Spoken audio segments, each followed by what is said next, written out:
Media transmissions from Earth have polluted the Milky Way galaxy with completely unwatchable content. Fearing these signals will spread beyond our galaxy, Captain S and the 01 Legion have headed to Earth to destroy the source of this woke mind virus.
Congratulations, Disney. You won your fight. You get to keep the board that has cost you millions and millions and millions and millions. Are you sure you won today?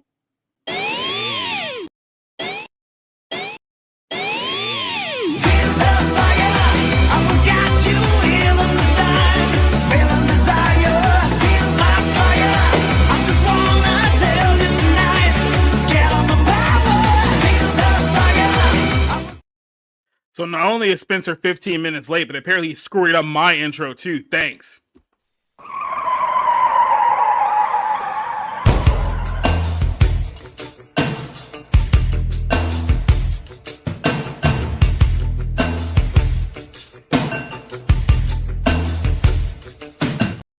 Look into the camera and smile. You're only taking up space before Lofties. Oh shit, I'm reading the script out loud again.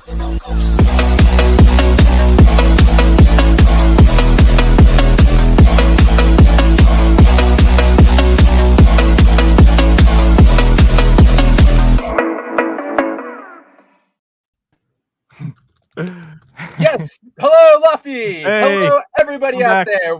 Yay! Look, there we go. We got the VTuber avatar up. Perfect. Cider, where's yours?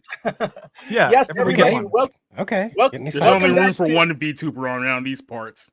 That's what we got to get a VTuber Rumble going.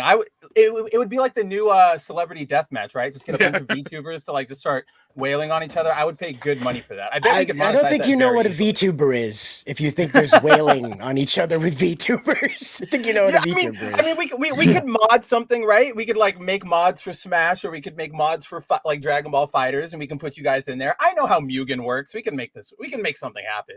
Okay. But yes, guys. Welcome back to another episode of the 01 stream here at Bounding Into Comics. It is Wednesday night. We have a huge show for you. Obviously, you have me, your host, Spencer McCooley, the editor-in-chief. You have my good friends, Jacob. You have my good friend, Cider. And our first official guest of the 01 stream. We all had Culture Casino a couple weeks ago in an impromptu guest appearance. But Lofti Pixels is here to join us tonight. We're going to be discussing some Square Enix white pilling, apparently. It's a really good topic that we're going to get into. Aside from that, there is just so much to get into. Obviously, we have, where do we start? We have the Silver Surfer news. We have the Ed Piskor tragedy. We have just so many things to go over. I know Cider's got us on the docket. So, with that, before we get into everything, of course, yes, I was 5 minutes late. I had to finish that article on the Silver Surfer being gender swapped, or them choosing a female version. We'll get into it, I'm sure. But yeah, sorry about that, everyone. I'm here. As for the intro, wasn't even my fault, but I'm not even going to apologize for it. That's what you get for cutting me off all the time. I guess so. But yes, before we get into that, how are you guys doing tonight? Jacob, Lofty, Cider, how are you guys doing? Still alive? Good. Yeah, alive. Yeah, right. That's really all we can ask for. I just realized you had a VTuber. I was on Twitter and I came back to the StreamYard and I was like, wait a minute, my brother in Christ. How you doing? That's right. We got it. Praise the Lord and pass the 2D animation. Yeah, exactly. This is your Bounding Into Comics, your number one source for VTubers in our sphere. I genuinely don't know if there's anybody else but these two. Probably not. Maybe like, well, there's a dash attack is like. Oh yeah, Grums. Grums. Does Grums VTube? Yeah. Yeah, he sort of does what I do. It's just like he has an avatar and then talks about and he like throws it up whenever he wants to. Yeah. I've never seen his avatar. I've only ever seen his regular face, so that's news to me. But why don't you start that show, Cider? Why don't you start the VTuber hour? I have no idea. VTuber Showdown. Yeah, you're better at naming things than I am. But yeah, before we get into it, shout out to the chat. Let's see. We already have a bunch of people here. Obviously, starting off, we had Ravul saying, "Hail." RJ McCready saying, "Marvel, if it ain't broke, break it." Oh man, they cannot help themselves. It's so insane. We'll get into it as we get into all the Disney news too, because it is just bad all around. DZ3 says, "Oh boy, we would have a bit of chaos in here today." Yes, there's so much going on. We will get into it. Timon says, "Wait, Lofti will be here. Bye. No worries. We'll see you later, Timon." Leslie, always a pleasure to see you. We love seeing you here. We have AS Brunner. I really hope I got like the Ulamat right. Like I have no idea if I pronounced that right. But AS Brunner saying Silver Surf her. It's generally baffling that they made this decision. Like I just don't know why they had to poke the bear. Like it's so bizarre to me. But then we have Top Dog. I know he's a guest over at Jacob Streams very regularly. Hey, it's me in HD. Always a pleasure to see you, my buddy. Dante, our horror contributor, with all of the emojis going. Oh, I guess he's having a very bad bathroom day, but hey, we're here for the next 2 hours. So if you got nowhere to go, this is where you've got to be. This show is sponsored you by Fiber One. Fiber One will help you clear out all your pet stuff. Taco Tuesday. Taco Tuesday, Fiber One, and beer. There you go. You'll just run it all out of you. Yes, DZ3. No, Josh tonight. He has to be up early. He has a doctor's appointment in the morning, so he couldn't make it tonight. But he's fine. He's all good. Don't worry about it. He'll be back next week. Jingo, hey, that's a pleasure. Nice to see you, man. I don't think I've ever really seen you join the live stream, so it's good to see you. He's asking, do you see my DM showing the design comparisons? Yes, I've seen your DM. I need to reply to it. Again, there's just piles and piles of things I need to get to, so I will get to that. No worries. Yes, Jingo, Cider's avatar is just anime Cyclops. I always think that. Eccentric Banana asks, does that make me a B-tuber then? It depends. Are you talking black tuber or banana tuber? Either way, I just feel like I stepped into territory I really shouldn't. You sure about that? You sure about that? You sure about that? The politically correct term is a Negro tuber. Thank you very much. Oh, jeez.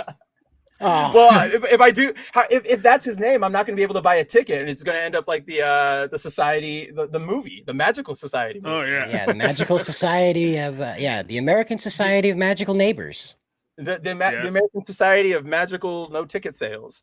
But let's see. Then we also have Jeff Atkins says you guys should talk about the Square Enix promotions. We definitely will. I think that's why Lofty's here. He has the counter stance to what a lot of us would take, so we're going to get into it. It'll be probably a really good discussion. We have Tehillim saying shalom and good to see you all. Take it you have seen the latest Dead Boy Detectives trailer.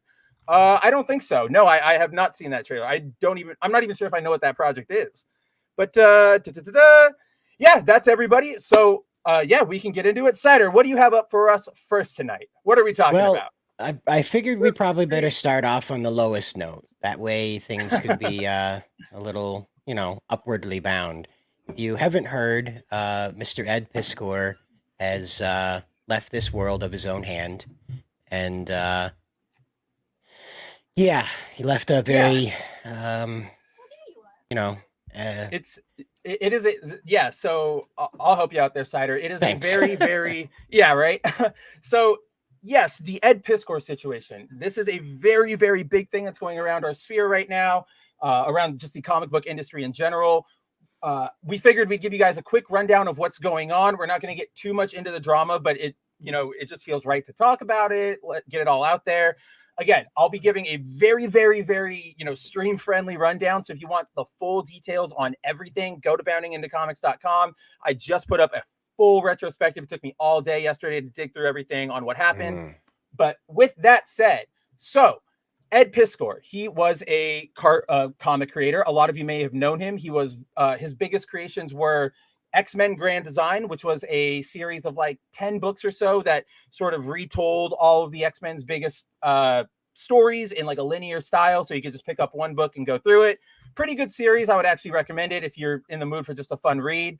He is also known for a series of comics called the Hip Hop Family Tree, which was just an illustrated history of hip hop from, the 60s all the way to, I think, like the mid 2000s. Pretty good if you're a fan of hip hop. Otherwise, you're not going to get a lot out of it.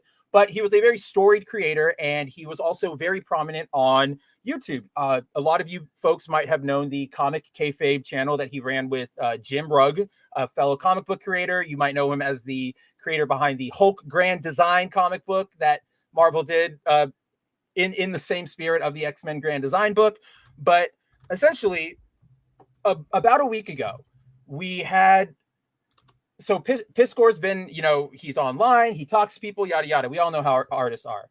About a week ago, a woman comes out by the name of Molly Dwyer, who is a fellow comic book artist, an indie comic book artist. And she essentially comes out with the charges of, hey, I need to talk about the fact that Ed Piskor he tried grooming me. He slid into my DMs when I was underage. He was perving on me. He was being gross. This is so creepy. He likes underage girls. And those are like statements that she said in her message. Like, those are quotes. And I hold on to some of those because it's going to be relevant when we get a little further into the story. So she comes out with this bombastic story about how when during 2020, Piskor was, messaging her on Instagram, and they were exchanging DMs, and Piskor would compliment her and, offer to let her stay at his house and use some admittedly, inappropriate sort of communication with her, saying things like good girl, naughty girl. Like, I don't claim to know what Piskor was saying, but just from or like what he was thinking, but just from an objective standpoint, it's not great to, don't just like, let's make a rule, put teenagers back in their own containment zones, right? Like, put them back on Neopets, get them out of my face. Like, just don't, unless a teenager is like, unless you know them and it's like, hey, are you picking up me and your daughter from school today or whatever?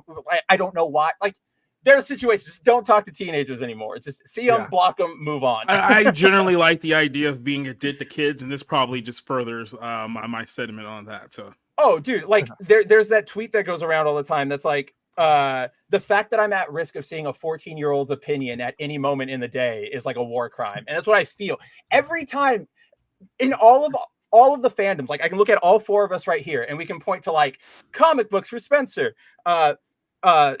video games for Lofty, wrestling for Jacob, like Toku for Cider. Anytime you see a thread that is one of the typical like, oh, why is this so sexist? Why is this whatever?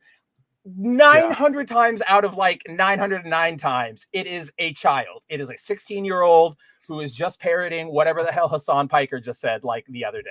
Yeah. And it just, right? And it just poisons the well. Tumblr, it's like Tumblr audiences like merging with like Twitter, and now it's like just a mess.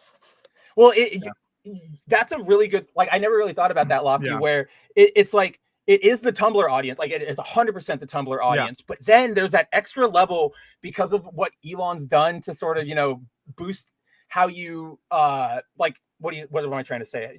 The metrics for engagement, like there's now there's likes and retweets and views and retweets and verified retweets. Now all the Tumblr kids are getting those dopamine hits now. So it's more and more and more. And they just have to like keep increasing everything to the point where I saw a post today from like a child where they were talking about sexualized video game characters. I think around Stellar Blade, which we'll probably talk about later. And somebody was like, oh, so it's okay to have, a month ago, people were thirsting over this mod for Resident Evil 4 where Leon was in like a thong and like fetish gear. But the second Stellar Blade's Eve is in a trailer, it's war. It's everything needs to be censored. And somebody had the dumb opinion that was like, sexy depictions of women cause violence. Sexy depictions of men don't matter. Hope that helps. And it was like a 15-year-old. And I'm just like, you don't get out of here. Like, we don't need to talk to you. We don't need to hear your opinion. Go do your homework. it's if you've been following the kind of the women's college basketball story over the last couple of days, there's this player called Angel Reese who made a comment right after she lost to Iowa a couple nights ago, saying that basically complaining that she's been sexualized, and she absolutely hates it. Yet if you see people start just posting like everything that she's put on like her own Instagram account and Twitter account over the course of like the last year, and it's like you're complaining about being sexualized, and this is the content that you post, and then the defense about this was essentially it's like, well, it's her right to post these things. It's like you guys don't have to sexualize her for it. It's like, what are you talking about? It's like you were the one putting like your thong bikini. You're the one doing it, right? Like you're the one doing it. How else am I supposed to react, right? And like this doesn't necessarily apply specifically to wrestling, but like in a lot of these spheres, you get that, and then you go, okay, well, I'm not going to give you any attention. Then I'm going to be respectful like you want, and then they go, why aren't you giving me attention? Why am I nobody likes me as much as the other girls? They're always talking about the other girls' looks, not mine. I'm an outsider. It's like, you asked us not to. I really don't know what you want from us. But so returning to the Piskor story. So Molly Dwyer comes out, shares some very unfortunate, sketchy exchanges between them. Nothing that ever like let's be explicit here. Nothing that was like overtly sexual or overtly like, I want you to come over, but it was very much like, don't say these, like, this is just not the right way you should talk to teenagers. Like, let's just not do that. So that comes out. And at the time, the woman in question was 17. Ed was about like 36. So that comes out, and immediately Ed responded in the worst way possible, where when this first accusation came out, he deleted all of his social media accounts. He deleted his Twitter, his Instagram, he deleted the Cartoonist Kayfabe channel, and just don't do that, guys. Like, I don't know. Nothing harms your defense or your optics than just like deleting everything immediately, especially because if it's out there, it's the internet. People are going to find it. There are going to be screen caps, web archives exist. Like, it just generally gone. It just generally, it looks like an admission of guilt, even though it's not technically that, but it looks like you're trying to essentially like cover up everything that may be coming out in the future. So 100%. you do need to specify one thing. He did invite her to come to his house, play video games, stay overnight. There were conversations about him helping her gain access to Marvel. So this was and he was aware of her age. Jingo asked there, did he know? I think he said that when he was, I think he said that like she would have been 18 by the time that she would have been coming out to visit him or something.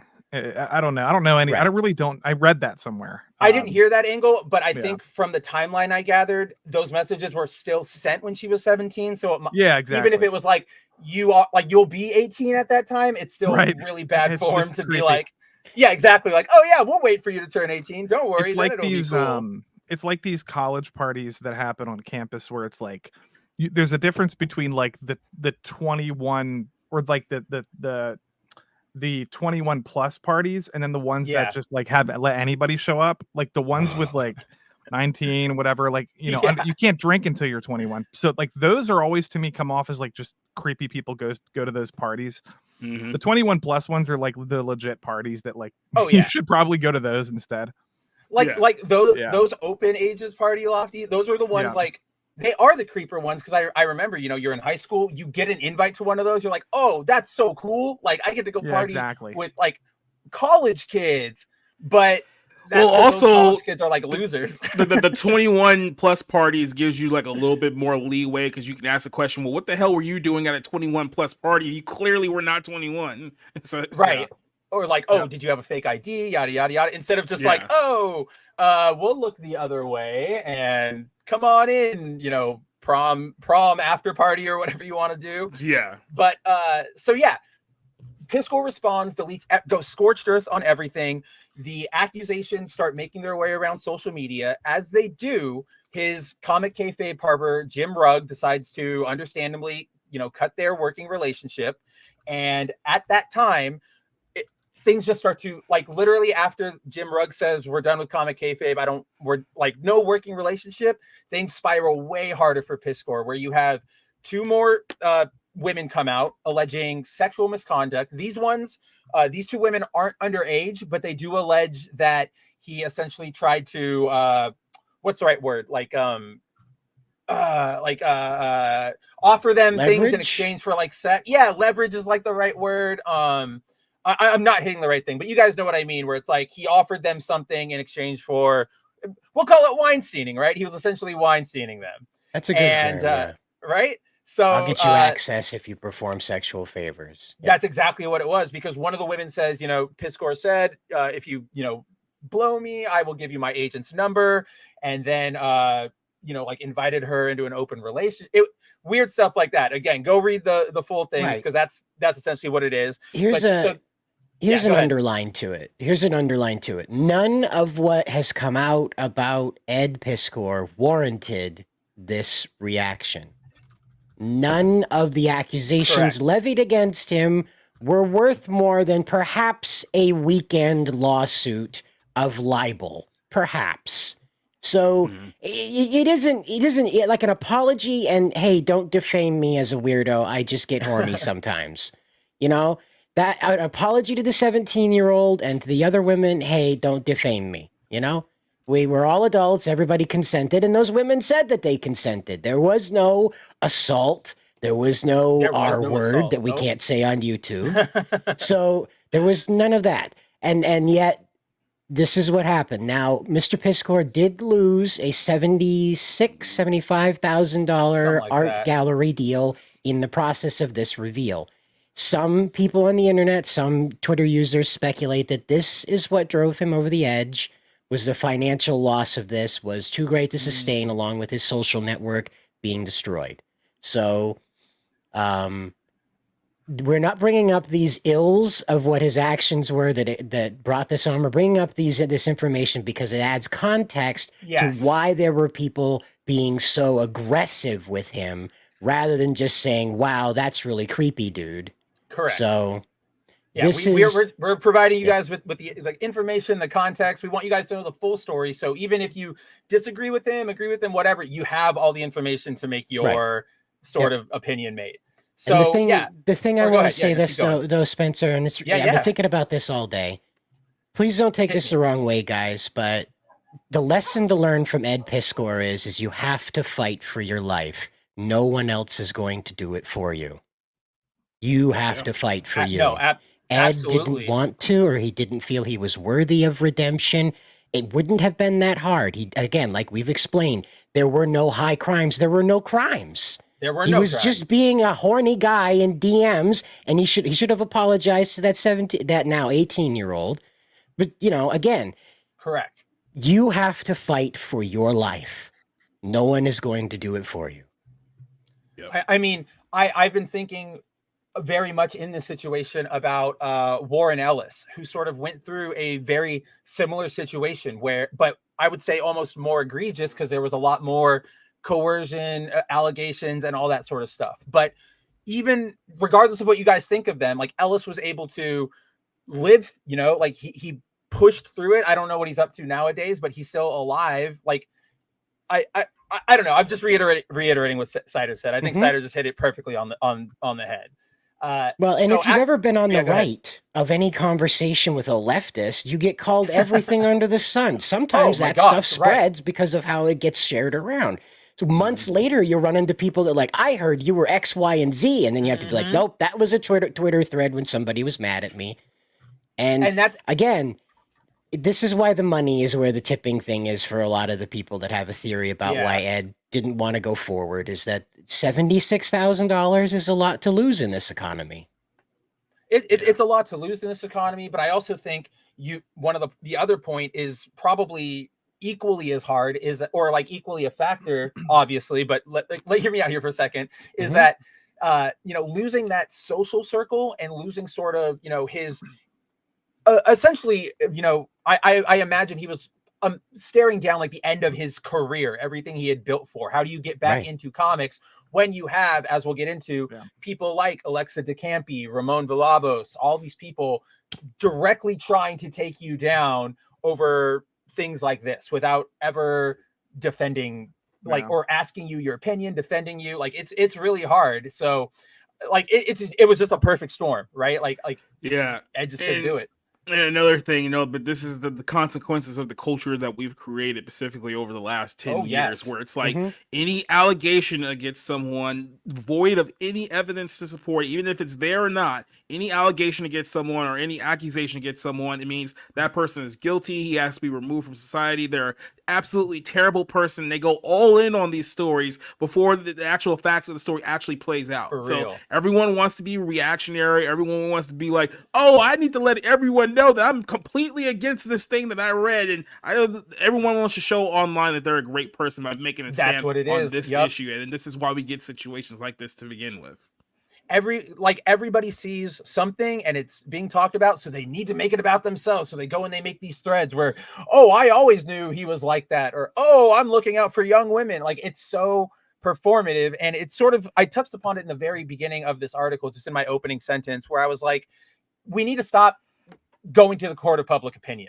All this stuff needs to go through legal systems. Just stop believing everything until we get 100%. Actual, like, right, Lofty, like lawsuits and discovery and actual information. Because but as like I said, go ahead. Just real quick, like, that's our culture now. It's like it's no different than when there's like a news story like going around the horn. And put it to example, every time that there's like a shooting that happens, like the United States, you have one side of the aisle that immediately goes to, oh, it was the gun laws that passed this. You guys are all at fault, and they start pointing fingers at one side of the aisle. Then like 2 hours later, we find out, oh, turns out this guy had absolutely nothing to do with any of the groups that we blame whatsoever. And then by that point, everyone just moves on to the next story, right? There's no retraction. There's no, oh, my bad, we had the wrong guy. Just like, nope, we're just gonna move on, and that's how the internet works. And that's sadly what the reality of what it is. I mean, that's one way it happens, but as we'll also see at the end of this story, like, the other way it happens is all the people who were on the side of like, oh, get him out of here, blah blah blah, they the day after they go, oh man, we all got to talk, let's have a conversation, my heart goes out to you. And it's like, I just saw what you were doing. Cider highlighted a comment from Jingo talking about Ramon Villalobos, and he is one of the people who is named in Piskor's suicide note as having contributed to his mental state. And I'm not saying anything against Ramon. That's just what Piskor said. But in response to everything, or like when the allegations first came out, Ramon was basically like, he was straight up going, he did it. He's a creeper. Get him the hell out of here. Like, no explanation from Ed, no talking to anybody. One viral post and it spread like wildfire, and he was one of the people who jumped on it. So, and it's really funny that we're bringing up all of these points, because there's a twist in this story that sort of validates why we all need to calm down. We all need to wait. We all need to listen and not just grandstand. So especially at the end of it, just real quick before you especially when we really don't know any of these people who are involved anyway. Like, some of these people were like going after like these guys as if they know them like on a personal basis, like, you know what I mean? That's the thing that always bothers me, when people get outraged over a story and they act like they know the person on a first name basis, like they go back in the day or something like that. It's like, oh, I'm not gonna like stand for this. Like, you don't even know this guy. You don't know this guy or the person who's being accused of this. So you're like, you're a complete outsider when it comes to this situation, but you're so emotionally involved, committed to this. Like, I have to respond. Why? Well, why do you have to? It's because they need that ego boost. Yeah. No, go ahead, Cider. No, I just wanted to say, because like I noticed this today, a lot of the spaces that I travel wanted to come out, and everybody wanted to cleanse their soul. And I hate to sound like that guy, but I'm going to be that guy. We talked about Ed's DMs when they first came out, before anything he was going to harm himself or anything. And we laughed at how creepy they were. Every guy who's had access of the internet when they were teenagers had this moment. They didn't wait till they were 40 to have it, granted, but they had it when they were teenagers. And everybody laughs at like, oh yeah, I remember when I said really cringe shit to some girl. I remember that. And that was what happened. And immediately, as soon as this happened, everybody who laughed, or a lot of people who laughed, had to come out and be like, well, you know, I have a heart and a soul and a conscience. But actually, and, it's these other people that are to blame, because they're the ones who brought it up. And I just laugh. They won't even admit that in some cases. And I'm just over here like, yeah, I laughed. That was cringy stuff. And I laughed because I related to it. And we stressed on the Dank stream that there was no physical harm done, that he was just being a weirdo. you know, and which and is the, objectively like even if you want to take the most charitable interpretation of this, it's weird. Don't DM girls, like don't DM 17-year-olds. And I tell guys all the time, I learned this: internet vagina is the devil, and there is no reason for someone who is 20 years younger than you to be talking to you unless you're being paid to talk to them. Yeah, I was if gonna you say, are like, a unless you're doctor, at work a or teacher, a something. lawyer, a tutor, that's very different than being a random guy on Instagram calling a 17-year-old naughty girl. Very different. And like you can go and you can compliment artists or people's work, right? If you see a piece of an image and the artist is 17, go ahead and be like, wow, that is incredible. Like, that is really good work. Like, I'm really impressed. Can I buy a print? Yada, yada. Public. Right. You can do it in public, or also just, if you end up sending a DM, because like sometimes Instagram, for example, like you post it to a story, if you reply, it only goes to a DM. Just leave it there. I did not know that. Yeah. So like if I posted a story and you replied to it, Cider, it would just, that response goes directly to me instead of showing to everybody. So compliment them, say, oh, hey, Cider, that, I love that Colossals pinup you just shared. I'm really looking forward to that book. And Cider might say like, oh yeah, it's coming out in March, And then I might go, cool. Like, looking forward to buying it. End it there. End it like you're just talking to like a vendor at a booth. Like, do not start a relationship. Like, and by relationship, I mean anything. Don't be friends with them. Don't try to be their mentors. Just think about it like this. Don't say anything in a DM that you can't own up to if it ever gets exposed. It's like, look, I've probably called a few people dirty, rotten commies in DMs if they ever get exposed. Like, did you actually say this? Be like, yeah, I did. That was me. You're a dirty commie. But that's the mentality that you have to have. Like, you can't like say, like, even if in casual conversations you might say something to a friend. Well, a few years down the line you could be enemies, and all of a sudden they use all that against you, try to like tear you down and stuff like that. It's like, don't say anything to anyone that you can't that you won't stand by if it ever takes public light. No, 1,000%. Be careful. You want to know why you don't hear about a lot of people? You have like out of 10 couples, one that met on the internet. Yeah. Okay, there's a reason for that. The internet is not where you meet long-lasting relationships. You meet long-lasting relationships when you're face-to-face. There's a little bit of biology involved in that. I'm sorry. Something to do with your immune systems. Google it. But the situation, right? The situation is that you should never, and I tell this to the young men that engage with me. I do a show, a segment on the Dank Stream called Dear Cider, where young men and women write in like a Dear Abby style for a relationship advice in seriousness. And I'm 3 for 3 now. So, but the advice I give to these guys is, once you're over 25, don't talk to anybody under 25. If they're 25, that's fine. If they're 24, that's fine. Do not go any further. I stress, do not go any further than 25. If you have to, fine, but just do not go any further. Do not go to 18. Once you're 26 years old, that is no man's land. That's the irradiated zone. I'm sorry. That's just how, there's no law. It's a law of the jungle. No one is going to tolerate a 30-year-old picking up his 18-year-old girlfriend from high school. Nobody is going to tolerate that. Especially if you drive a Honda Civic. Especially if you drive a Honda Civic, it's even worse. A bright orange Honda Civic. Geo Metro. With what was that? Big Sean. With Big Sean playing. Yes. Yeah, like the neon green lights under the car. It's like all the way down to the street. Right. It's like, you just come on, you're asking for it at that point. Exactly. Well, that guy I can see that guy because I knew these guys. That guy pulls up, says, "Hi, I'm here to pick up your daughter," and the guy says like, "Oh," or the dad says like, "Oh, what do you do for a living? Nice car." And he says, "Oh, I live at home and I spent all my money on this car." Like, they're always like that. I don't know. Yes, Leo. Yeah, he doesn't really need that advice. I think he's been controversy free his entire career. Mm-hmm. I think he's like a unicorn. The one thing with like Leo, he doesn't have to worry about like women coming out and say, "Oh, he was creepy with me," because usually the women are throwing themselves at him. So it's not like it's the other way around. Yeah, it's the advantage of being a millennial heartthrob. But I saw a newspaper clipping from like the 90s earlier today where it was like Jerry Seinfeld and his new girlfriend, and it was like Jerry Seinfeld was like 42 and his new girlfriend was 18, and I was just like, damn, like, what is, I don't know about you guys, like, even just from like, thinking of talking to a teenager is No. exhausting. Like I Yeah. don't want to hear any of it, right? Like Yeah. I could hear it in Lofty's voice. He doesn't even want to like get into the discussion. He's like, oh God, no, teenagers. It's like a generational gap. Like, Yeah. It's like a generational they have gap no that's, like, responsibilities. There's there's really not. Or it's they're like a new to it. generational gap.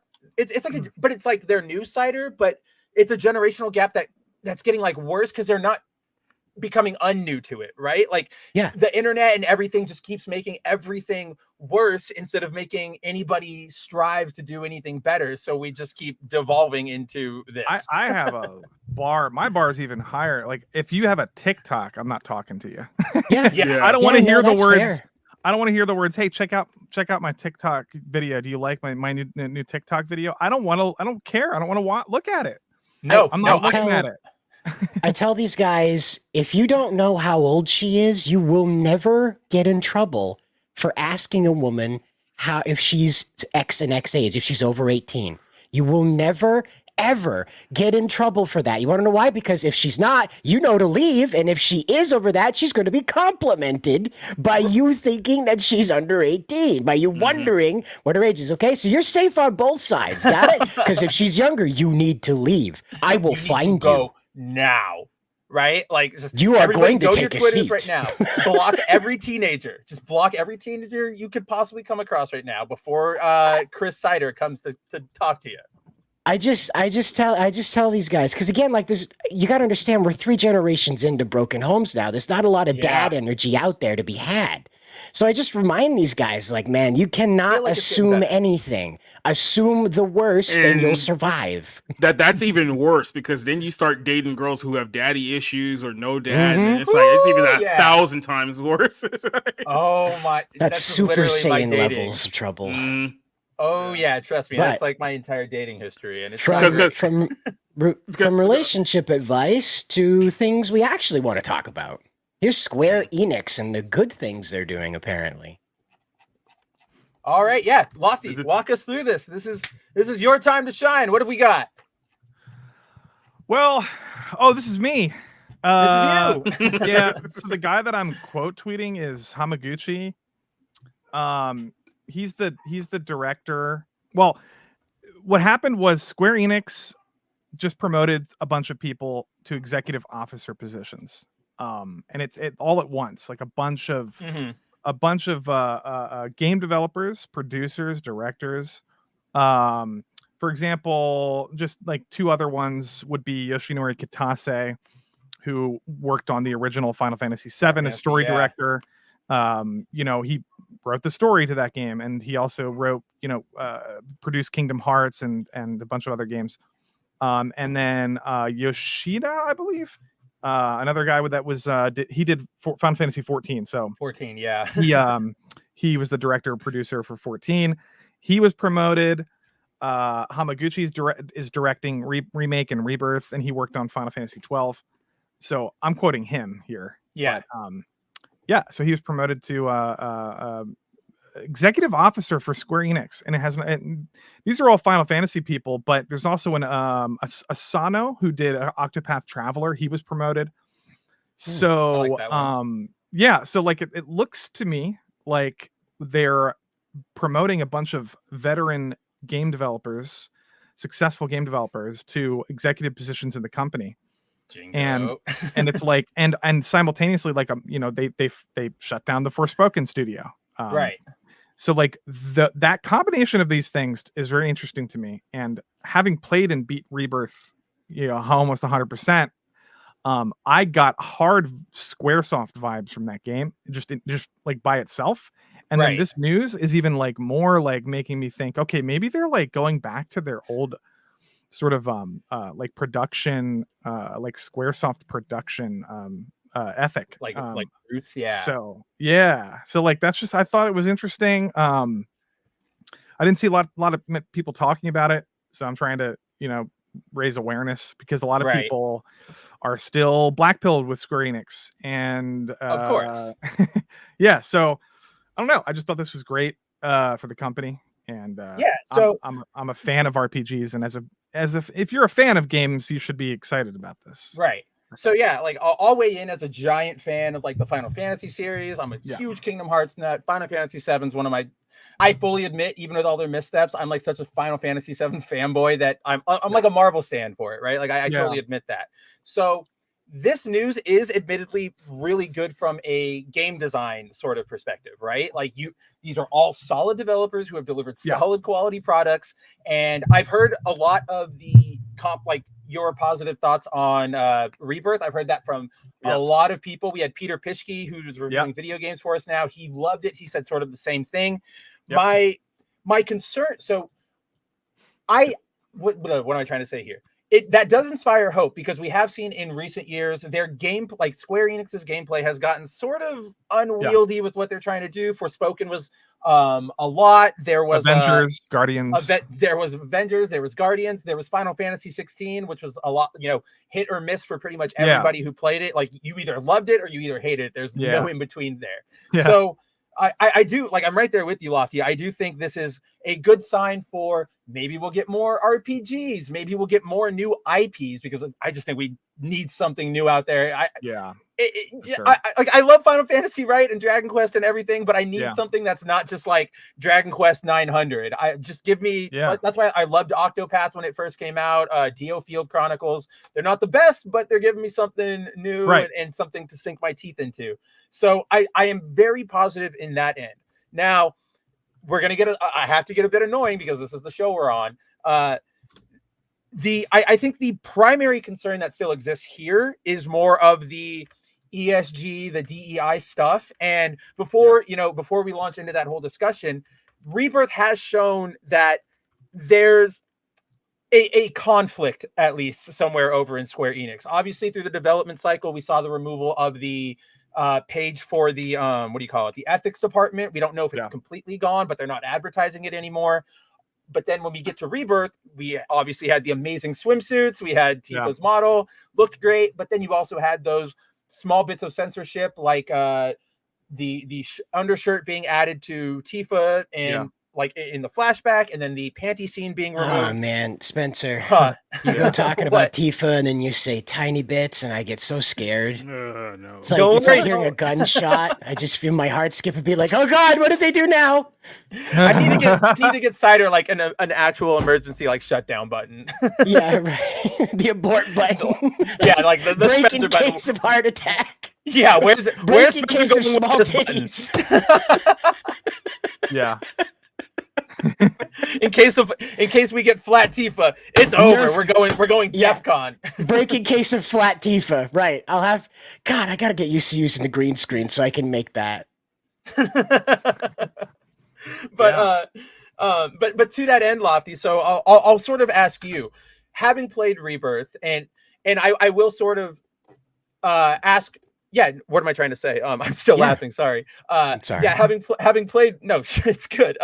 Having played Rebirth, do you, aside from those like moments that we've all highlighted, we've censored, did you see any sort of overtly like message stuff, any overtly ESG, DEI stuff being shoved in our faces that wasn't there before, right? Like obviously, the whole saving the planet that was in the original game, yada yada yada. Right. Yeah. No. The answer is no. There's not even one example. Which is I don't include like things like self-deletion being like a problem. So they sort of restructured Dine's flashback to where he dies. Yeah, it's almost identical, except he doesn't jump off a cliff. He dies in another way. It's also a very powerful scene. So they changed it, but they also made it really good. I don't really consider that DEI. That's them trying to get around ratings. M rating or whatever. There are some instances where I mean we talk about that sort of on this show all the time.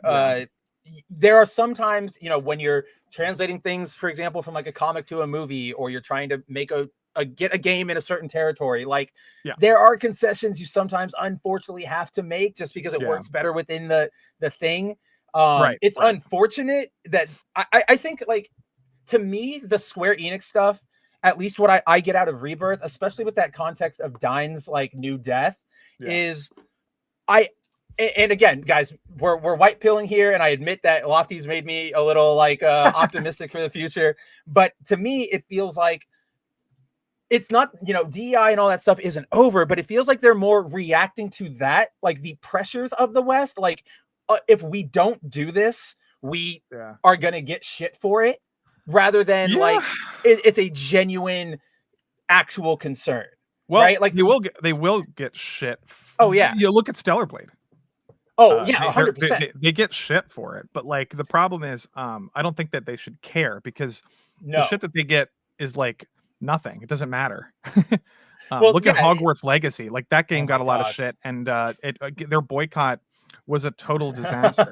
So their boycott made it the best-selling game of the year, and everybody loved it. So like apparently, everybody should just, at this point, it's 2024.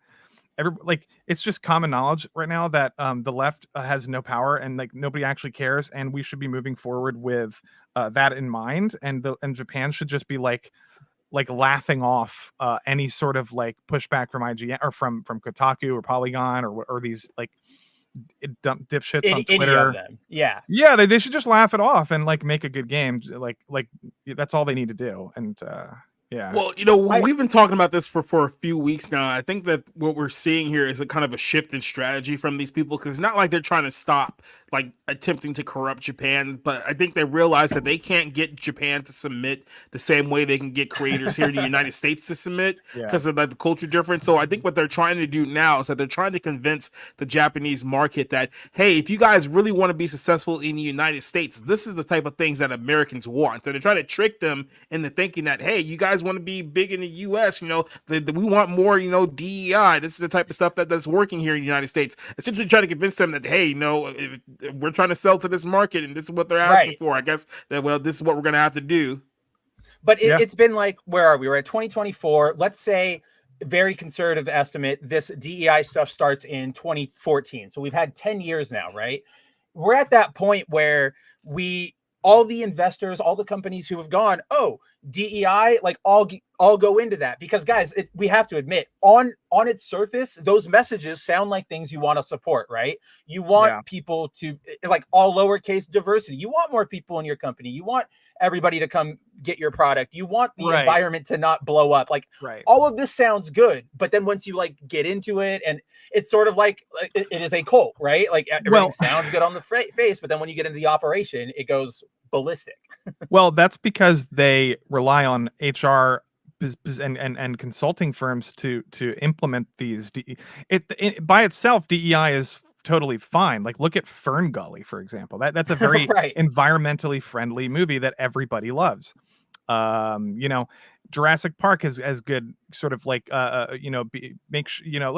just like philosophies about like not fucking with science and like protecting the planet. Like these are all things that everybody can get behind. But like when you start hiring a consulting firm to like do that shit for you, these people all went to universities to like learn how to brainwash people and convert them into this sort of a cult, like you said. Yeah. And it's like they're good at it. Well, they're good at converting like normies, sort of. Yeah. And and normies are the ones running these companies. So like these people running the companies don't really often very like pay attention too much. So they're just like, okay, you deal with this. You deal with the DEI stuff. Well, that's why keep going. That's why that's just why DEI, like that's why DEI is bad. It's not bad because diversity is bad. Like Final Fantasy has a diverse cast. It's great. Does, yeah. So that's that's why like I always sort of try to delineate between capital DEI and lowercase DEI, because the DEI capital is like the racket, that's the cult, whereas like diversity, equity, inclusion, that's like diversity, inclusion, and then equity in my home. Like that's as far as I'm taking equity. I'm not using it in a social framework. But you bring up a really good point where that is, I think, a big thing about it is tricking the normies, right? Because it's like you and I were talking about, where you give them something on its face that sounds really good, and they'll say, okay, good, like let's do it. And then we talk about this on this show all the time. That's where the word games come in. You can say whatever corporate thing you want about we're going to implement more racially diverse whatever in this element, blah, blah, blah. And companies go, oh, that sounds good. Do it. They don't really know, since they're not on the ground. They don't know what that means. They just go, that sounds like a good accolade I can throw onto our end of year report. And then that sends everybody into struggle sessions and yada, yada, yada, and hiring Sweet Baby and all that fun stuff. So no, I think you're completely on point. And I really do hope more countries tell, these types to shove off, because we're getting to the point. We talked about this last week with the Kotaku layoffs, right? We're 10 years down the line. Everybody who wanted to invest in DEI is saying that, maybe I got into it at first, but look at how it's paying out. There's nothing here. Nobody wants this. We see this in Japan, where a bunch of all the ESG investment funds are being drained by investors because they're like, nobody wants this. This isn't a good investment. We're out of here. With the gaming press, we're at that point now where, how do I best put this? They are full on spiraling to the point where their doom is already coming. Like, they've gone from occasional like activism articles and regular previews to everything Polygon or Kotaku or The Verge does now that is not a press release statement is something trying to own the gamers. I mean, I'm sure everybody here has seen for the last week, Alyssa Mercanti has been of Kotaku has been trying to find like any target she can to write a hit piece on, whether it's Melanie Mack, The Quartering, Mark Kern. Like, she's just trying to swing. For what purpose? Because now they're in full-on fight mode. They're in full-on tantrum. Okay, fine. We're going to throw everything. We're going to burn everything. I'm going to go after my enemies. And in like 5 months, they barely staved off like going full guides. There's no way they're going to be that way in 2 months. I kind of give it. There's no way. They're just flailing, and I hope it really just exposes how bullcrap everything is, right? Well, I mean, go ahead. What do you think? So if Kotaku goes, we still have Polygon. We still have IGN's a little bit more sort of laid back with their cringe, but they're still cringe. Yeah, they're still cringe. But like, don't you remake all other? Yeah, there's still other, like, I actually prefer websites like Noisy Pixel is a really good one. They just straight up do video game news. Niche Gamer is another one. I like Gamatsu a lot because that is just straight up like news. Like, oh, title coming out. Awesome. Yeah. So like, that's the future, I think. People don't want politics, whatever side you're on. I don't think people really, generally speaking, want to hear about someone's politics in an article. No, they don't want to look. If I wanted to see unless myself, the politics, exactly. Unless the politics is like relevant to the industry, like for like crunch or something specific like that, maybe. Or like overworking. I think that sort of relates to the general thing we always talk about, where it's like politics are fine and topical topics are fine. Just, if you're going to, have something about crunch, don't make your enemy like a very obvious Phil Spencer or something, because it's going to be very clear and it's going to be very dated and it's going to be like, okay, we get the message here. But no, I think that is the future of gaming media, because nobody wants that anymore. It's impossible to find any like video game news without anybody like primarily bitching about whatever it is, for lack of a better term. Again, I brought it up last week, but the Kotaku review of Breath of the Wild goes, oh, what an amazing game. This game is so good. And then it ends with, but at the end of it, I can't help but think this is a game of our time, and how it reestablishes like patriarchal monarchies and the status quo. And it's like, just shut up. Like, nobody wanted this. Absolutely nobody wanted that. Spencer, they've got a solution. Kneel and be amazed at the touch of the black man. I bring light. That's hilarious. At this point, hilarious, man. I bring a gift. We love that. We love that clip. It's so good because it literally is just what everybody is doing at this point. Give it like Oh, they actually kind of already did that. There was a I was going to make a joke about like, watch Kotaku hire a new like black contributor or something. Yeah. But there was a podcast that Alyssa Mercante went on yesterday with like a black content creator where they just like had a Mean Girl style talk about all the drama. Do you know what I'm talking about, Lofty? Did you see it or like the clip? Yeah, it's like really, really sad. It's just like high school stuff. I don't know who thinks this is good. It's just two people like jerking each other off and like laughing and then not reading the room and realizing that they look stupid. Yeah.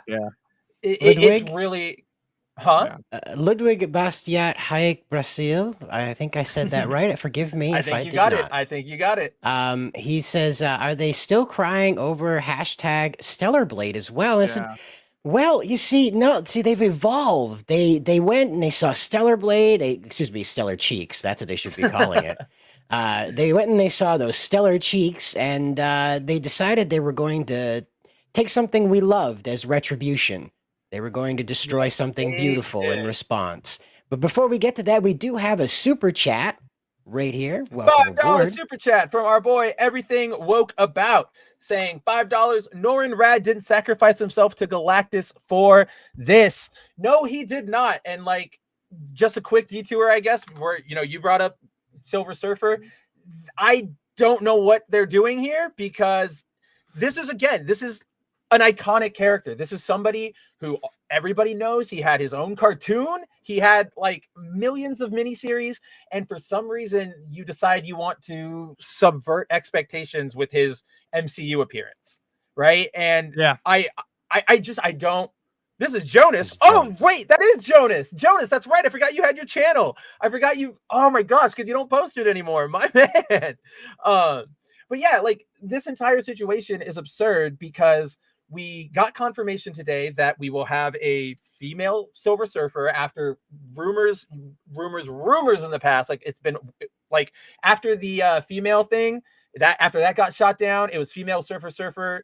Like I know Cider called it. I know Jacob called it. I know I was going, this is, it's a rumor, but for you, it absolutely is. Cider can plan out the rest of the MCU right now, because it doesn't take a lot of. We all can predict gender swaps at this point. No. Oh yeah, I predict it right down to the plot. Like I have this weird Sixth Sense, I see dead franchises superpower. The one I always bring. Sixth Sense. The one. Right, exactly. He has a 616 sense, because the one I always the one I always bring up that I always love is when we got when the Kang stuff was going down, and they were like, we don't know what we're doing with Jonathan Majors, we might get rid of him, blah blah blah. Cider, we had a stream and we were talking about who would they replace, what would they do, and Cider went, they're gonna do Dr. Doom, and they're gonna divorce him from the Fantastic Four, and that's your big bad now. And I remember like me and Jacob were like, makes sense, maybe, but isn't like Doom is way too close to the Fantastic Four. Like there's no way they could do it. And then literally like the next day, rumor dropped, like according to leaks, Dr. Doom is now the main enemy of Secret Wars. And I was just like, Cider, what the hell? Like you have the power. You have the ability. That was when Spencer was on that weird streak of like taking an L within like less than 24 hours after making a statement. Oh my gosh, that was like a month, dude. That was like a month of me like, this? Nope. This? Like, no way. And then, like literally hours later, oh, here's the article confirming what we all knew. That was a really bad month. I'm glad Bob Iger took the cameras out of my room. Yes, DZ3, they are using his love interest Shala instead of Norrin. So yeah, let me explain this real quick and explain why this is just more typical Marvel nonsense, right? So yes, the version of Julia, what's her name? Garner. She is going to be playing a female version of the Silver Surfer in Fantastic Four. She will be playing Shalla-Bal, who, as DC3 pointed out, is an established character from the comics. For those of you who are Silver Surfer fans, you'll remember she is Norrin's love interest. She's introduced in the very first story. She's right there with him when Galactus invades Zen-La. She begs him not to do it. Yada yada. It's a very tragic story. And that's sort of what her character was for about 50 years.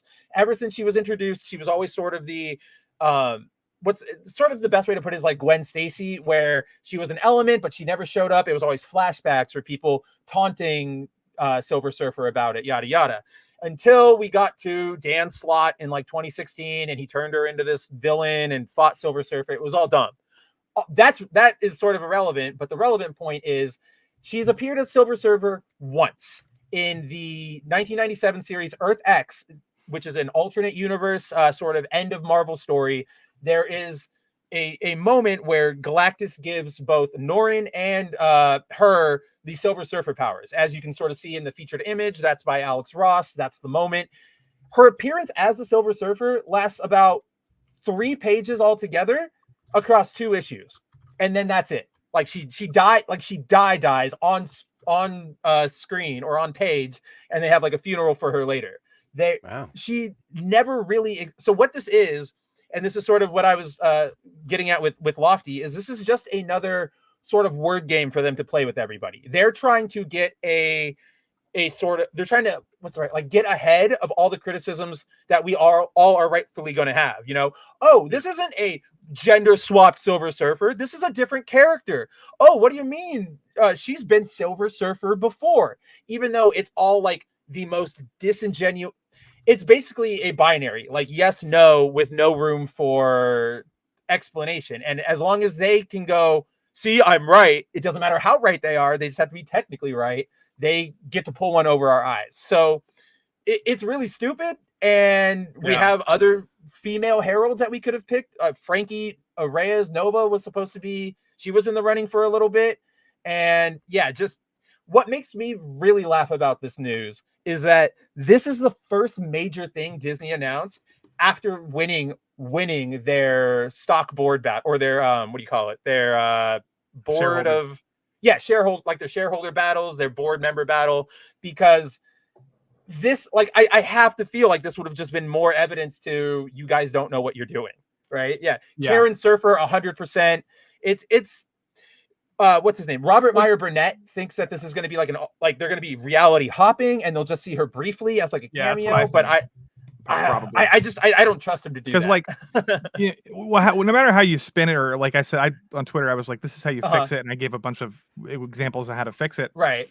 Regardless, Gary Nerdrotic commented, he was like, even if you try to fix it, what they should just do instead is not do this and just tell the Fantastic Four story the way it's supposed to be told. However, if they are going with this, we just had a female Captain America in Multiverse of Madness for 5 minutes in the movie. I'm assuming this is going to be potentially another situation like that, where it's just a multiverse version of something like this. I don't know. It could just be reality hopping between things. Yeah, it's still stupid. But I can't, the only reason I say that is because I can't imagine the money that they would be passing up, not incling the Silver Surfer, the male, the official proper Silver Surfer. Yeah. They know this. They know they're gonna do it. It's just, I think this leaked. I don't know how this leaked actually. I mean, it was Deadline sources. It was Deadline, yeah. I don't know. I don't know if it was controlled or a real leak or whatever. Yeah. Yeah. I'm leaving room because I'm actually half 20% optimistic for the Fantastic Four movie. And it's I think the casting is decent. Maybe Pedro's a little bit, shitty in terms of casting, but everybody else is pretty good. But I'm leaving room for Silver Surfer to for this to just be a nothing burger, and but who knows? It could easily just be another She-Hulk. Right. You're right. It could go either way, and you're sort of at the same stance where most of us are, where it's we kind of just have to wait and see. But I'm of the opinion. Well, I'm going to counter you. Go ahead. Yeah. Here's where I'll push back just a little bit, because I understand kind of the let's wait and see sentiment. Yeah. But it's been 5 years since Endgame. Oh, it's does Marvel even deserve the benefit of the doubt at this point? No. Disney in general doesn't deserve anything. I try to be optimistic because I like being positive. I like being a nerd and getting excited about stuff.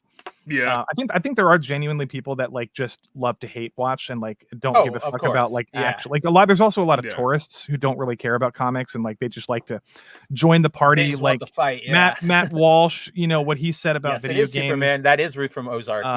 She's a great actress. It's just why are she's you putting good her in so Ozark? I mean. Yeah, Well, I understand wanting to be optimistic, but then again, we're literally like a few months away from having like Black Century in a wheelchair too. So I mean, that's what I mean. Well, what I meant was like generally speaking, that's what I try to do. But with Disney, they've lost it. I don't have any faith anymore in Star Wars. I don't have faith in like the short term of like Marvel. I mean, long term, they're probably going to make a good movie at some point. Like if you extrapolate out 100 years from now, like I'm assuming they're going to do something good. That's just a numbers game, right? Like, you make 40 more movies, one of them's got to be an okay time. but of all the studios, Disney deserves the least. Disney deserves the least credit for or benefit of the doubt. Disney is at the bottom tier. Yeah, Disney is the equivalent of like a repeat offender who's standing in front of a judge for like the 8th time in like the last like several months. It's like after a while, it's like, okay, come on now. and like I'll admit to like Lofti, I try like I want to be optimistic too. Like these guys can verify, recent news in recent months made me go, ooh, maybe we're turning around. Specifically when they said, oh, yeah, Stephen Yun's gone, but we're going to make Lewis Pullman the Sentry. And then when they said, John Bernthal's back. John Bernthal's back. That was one of them. And then another one from that was we're bringing back Bullseye. I was like, when they were bringing back Bullseye, I was like, that's maybe they're doing something right. But then it's like every decision else, like everything else that comes out, they just keep chipping away at the very, very small amount of goodwill they've built up. And at this point, I think we're at sunk cost, right? Like everybody's invested in Marvel. We're going till Secret Wars. That's gonna make money. Like it just will. Like I know it will. But then I think they need to do like a reboot, right? Like what else can they do? They can't keep this disaster. They have going. to converge. They have to converge the timelines. They have to do Secret Wars the way that the only way to do it would be to converge the timelines, bring back the X-Men and the Fantastic Four in their own mainline timeline, right? And just be very simple like they were with the Avengers and just make straightforward story progression in a linear.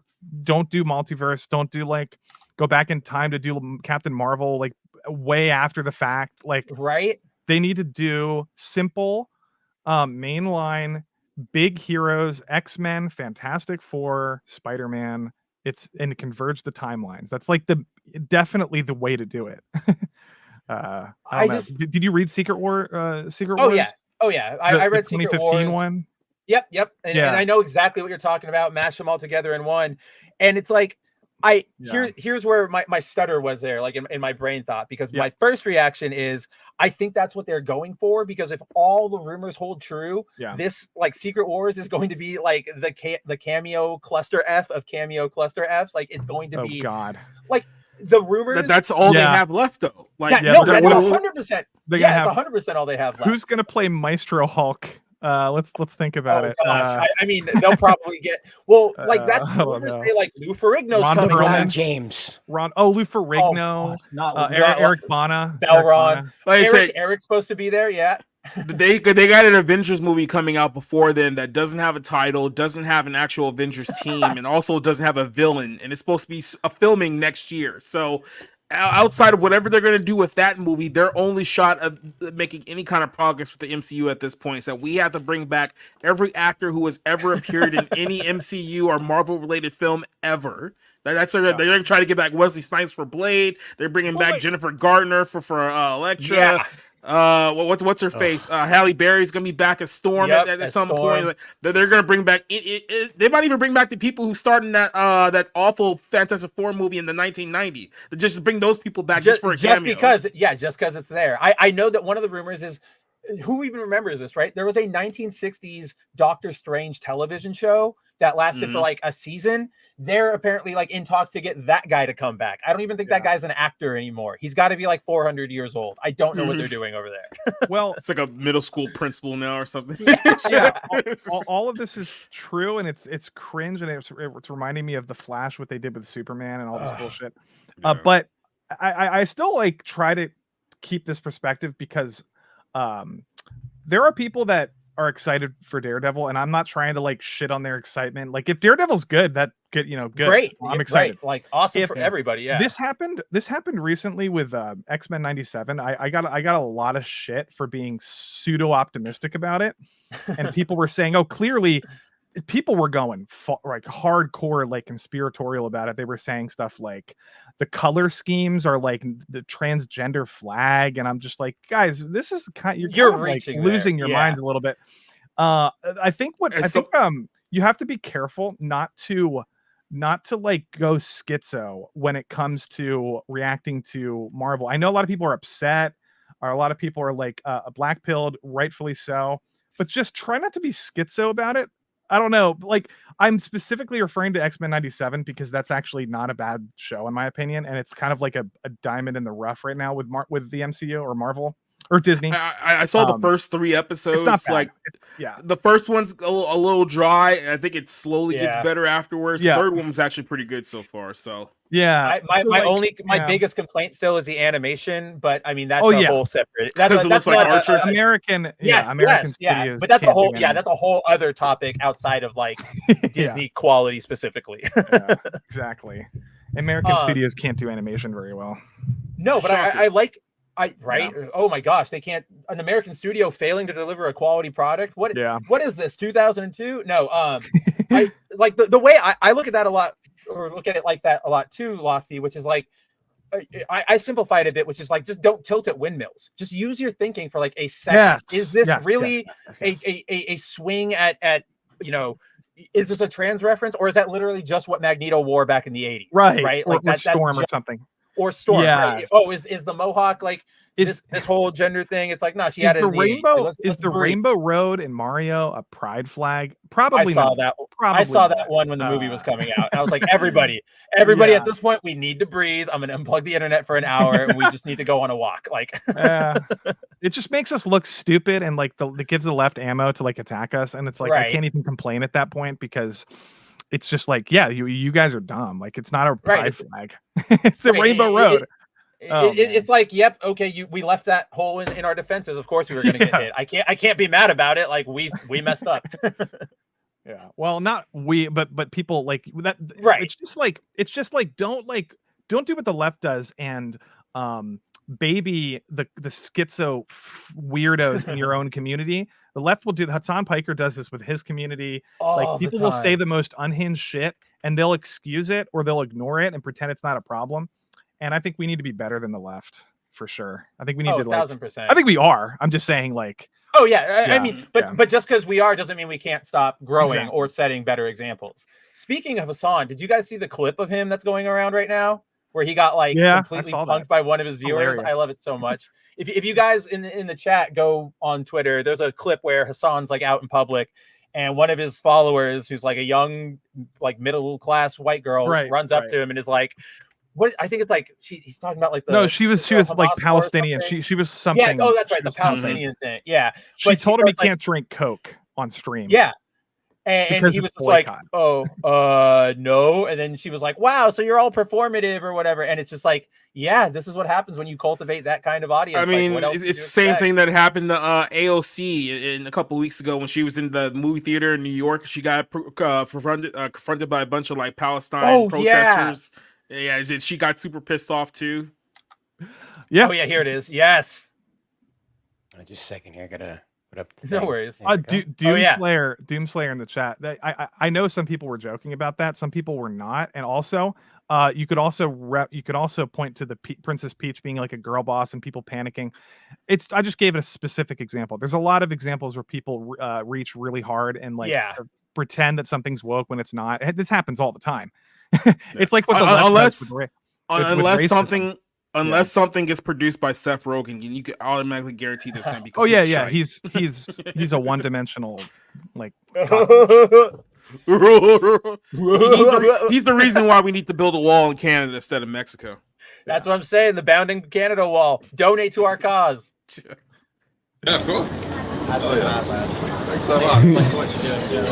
sorry, I forgot to say you need to stop drinking Coke Zero on stream. It's boycott. Wait, is it? You're preaching pro-Palestine and you're drinking all this boycott stuff. Please, Hassan, at least pretend. Do it off stream. Please, Okay, I'll put it in a glass. Is Pepsi okay? No. No soda. I didn't know it was like that. Yeah. Really? I didn't know it was like that. Complete grifter. When you find out that someone takes your cause that you claim to champion way more seriously than you do, and they're actually like that's what sucks. Like she's young and she actually unfortunately believes it, and he's clearly just grifting. And and it's just like, man, don't meet your heroes. Don't meet your heroes. She has a way nicer accent too. Yeah. Oh, she really does. She's also just not related to what's his name from the Young Turks. she also looks like she probably needs positive. She also looks like she probably just needs a hug in her life because she's having like an existential crisis every single day. I was gonna say she looks like she has a Twitter account and she probably shouldn't have a Twitter account and she should probably stay offline. Those are the people in his chat. That's that she represents all the people in his chat. That's all. That's what they look like. That's what their personality is like. They should be on medication. Speaking of needing to be on medication. Oh yes, our favorite folks on this planet, the communists, are at it again.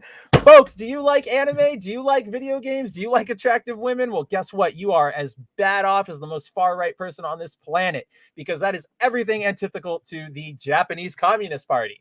So, in case you guys haven't seen this news and this pathetic flailing, what's up? Who said something? I was just about to say, apparently we haven't given the Japanese Communist Party enough swords in our life to learn a lesson. So maybe we need to bring back. I really wish I could publicly make those jokes from the account. I really do. And so to all of our viewers out there, or to all of our readers, that is a deep-seated reference for some of you guys out there. Yeah, right.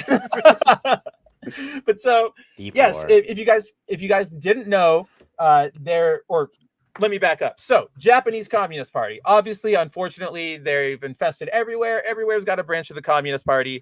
The one in Japan is particularly noteworthy because more than anything else, more than actually fighting for any social change, economic, whatever, they exclusively kind of just hate on. They're kind of just like Twitter leftists, right? They just make an entire personality, an entire stance out of being anti everything, censor everything, don't show anything, yada yada yada. For example, a couple months ago there was, or I think maybe like a year or two ago at this point, but their official newspaper published an article from a member that was basically like, Dragon Quest is so sexist, this is so uncomfortable, why are the women all attractive, this is, that kind of sort of woke scolding is very typical of the party, to the point where while we're about to talk about their latest stunt, it's actually not the first time that they've tried to pull something like this. So a couple of years ago, you all might remember, the Japanese Communist Party actually took a formal complaint to the United Nations saying manga and adult manga and anime and video games, anything showing a sexualized woman is putting women in danger. It is causing physical harm. We need to put a stop to this.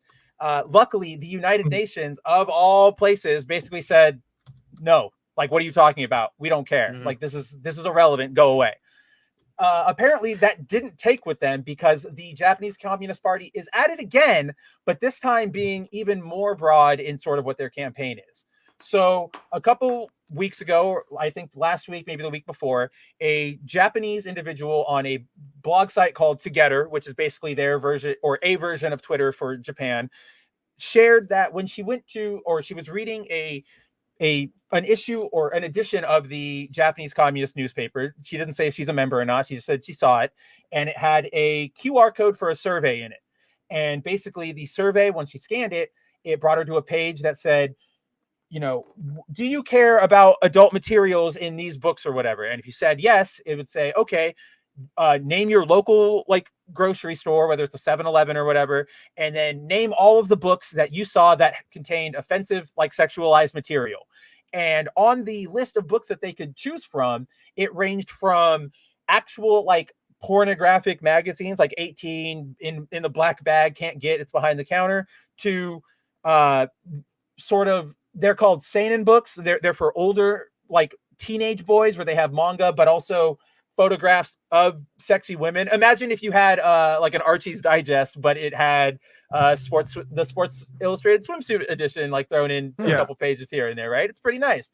And then of course some of the books they listed were just straight up manga magazines. One of them was the one that has that plays home to Berserk, that has played home to Berserk ever since it started publishing.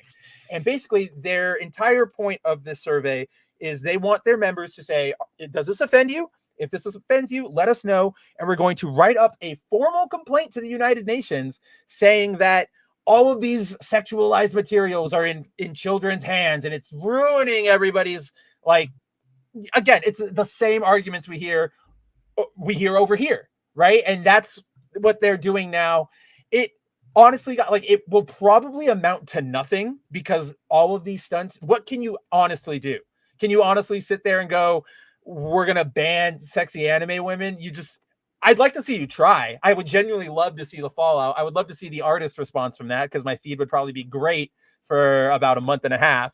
But this is just another example of communism isn't really about anything except forcing everybody to do what you want specifically. It doesn't matter under the guise of this is good for everybody, because it's really not. This is really just good.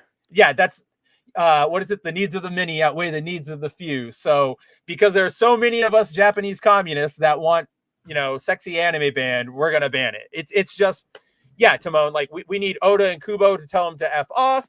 Well, it's funny you bring those two up because we actually do have the Love Hina mangaka, Ken Akamatsu. He is a member of the Japanese Diet right now. And he is like full on creators' rights, no AI, like don't censor us. He's the guy to rally behind. We actually have somebody on like our side as fans of entertainment and creativity fighting for us. Like we don't even have that in America. There is no sitting senator who worked at Marvel. Rob Liefeld for Congress right now, him and Marty O'Donnell, they'll know exactly how to protect everything we have, right?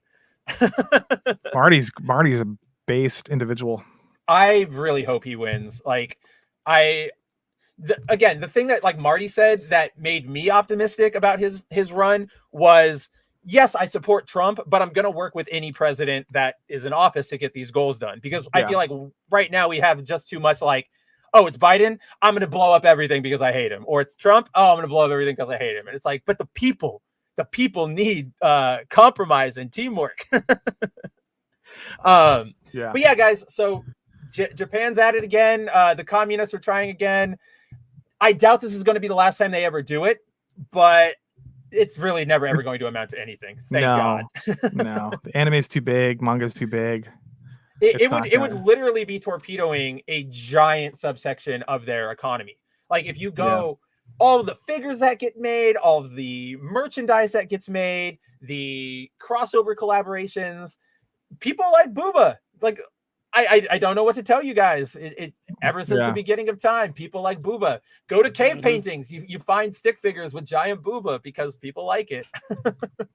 I love how like they're trying to corrupt like the United Nations to like push forth their agenda. The UN is like, we're more focused on orchestrating a regime change in Turkey right now. We don't care about the fact that there's too many boobs in your manga comics right now. We got regime change and crimes to cover up, and so we don't have time for you. That's one of the things. Speaking of X-Men 97, wait, X-Men 97. Am I hearing that right, or am I not hearing that right, Cider? Not X-Men 97. That's okay. What? So I was hearing it right. Well, in that case, before we get too far out of this topic, we have tonight. We are again keeping in the tradition of eradicating. Just press the damn button already. Yep, just press the button.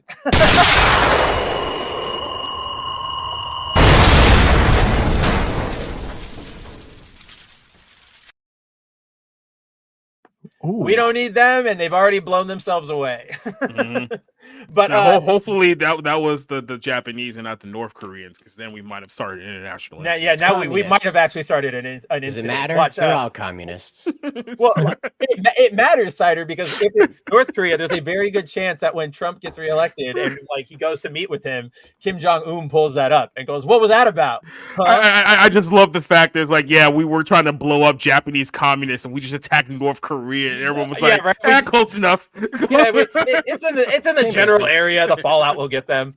But the on the topic of the UN, that's what makes me laugh so hard about X-Men 97 is that it's still, because it's in the continuity of the 90s show and like trying to leap off of that, they still portray the UN as like a peacekeeping force with actual like authority and stuff. And it's just like, no, nobody believes that. I see the blue helmets like run up behind the X-Men and I just laugh because I'm like, what are you guys even doing here? You're just gonna steal everything. You're gonna try and take Jubilee for trafficking. Absolutely. So we went from one giant mistake to kind of a goofball that kind of got by some people. Yeah, we gotta talk about this because there's something very funny I believe that happened in this movie. I have not seen it yet. So guys, as you all probably saw this past weekend, Godzilla X Kong, The New Empire hit theaters and it blew the box office away. It destroyed projections. Reviews were middling, but it still managed to cross about $194 million in its 4-day opening. And that's not a true 4-day. It's Friday, Saturday, Sunday, and then previews, which is only like a showing or two. But it's clearly doing gangbusters. People are loving it. I think earlier today it just crossed like the 200 million mark, and yeah, so people are loving this. But apparently, I know that it is. As soon as you see it, it might not be the best film. I don't know. Okay, so basically, earlier before we got started, Cider said that there is feminist Godzilla in this movie, and I need to know what the hell he's talking about, Jacob. Okay, so saw this movie. We kind of detailed this on Monday on our show. We did a little bit of review. I was not a big fan of this movie. I think the worst thing that could have happened was Godzilla -1 coming out right before this film, and people thinking that, okay, well, now we have to compare that one to this one, and this one barely has any Godzilla in it whatsoever. I think he's had a total screen time of 18 minutes in a 2-hour movie, which is not that's really great. Upsetting to me. That makes me really upset. That's like this Madam level, dude. This is very much a King Kong movie featuring Godzilla. So if you're going in with that mindset, maybe you'll find something here. But our villain of this film, the Scar King, who does not show up until 1 hour and 4 minutes into the runtime, by the way. So yeah, we only How long is this thing? 2 hours, and the villain of the film doesn't show up till halfway during the movie. So, all right, Marvel, thanks for editing. Yeah. So, and in the course of this, we find out that our Scar King has captured a female kaiju. I think Cider knows the name of it specifically, right? Shimu, right? So, yeah, this is it right here. So, Shimu. Exactly. Yeah. Bonded with chains, and she is controlled by a glowing stick thing that he uses to make her attack his enemies and whatnot. So she's basically like his captive or prisoner, saying this is the weapon that he uses against Kong, and then later on in the film against Godzilla himself. So it's not even until the last 20 minutes that you get like any kind of like monster on monster action. Like the thing about almost 20 minutes into the film, like before it ends and whatnot, you do get this one scene where I think Godzilla quite literally suplexes King Kong, like straight out of like WWE motion capture, like video game style. We need more of that. Yeah, I mean, I was gonna say if he was gonna like put him in the rock bottom, like the FU or something like that, I probably would have lost him. But that's all right. So if you're going in for exactly. So Cider brought up a very interesting point regarding this scene, specifically about how they portrayed her in the film that I thought was very, very interesting. So what you're looking at here is there's two things about this. There's one factoid that's kind of hidden in the Monarch files about this, is that Shimu is the one who defeated Ghidorah, not Godzilla. If you remember in the movie, they said it was Godzilla that froze Ghidorah in the ice during the fight. But that's not the case. Now they have recontextualized it that Shimu is the one who's more powerful than Godzilla and can subdue Ghidorah without destroying the environment, I guess, or rejuvenating it if you follow the Monarch files. Right.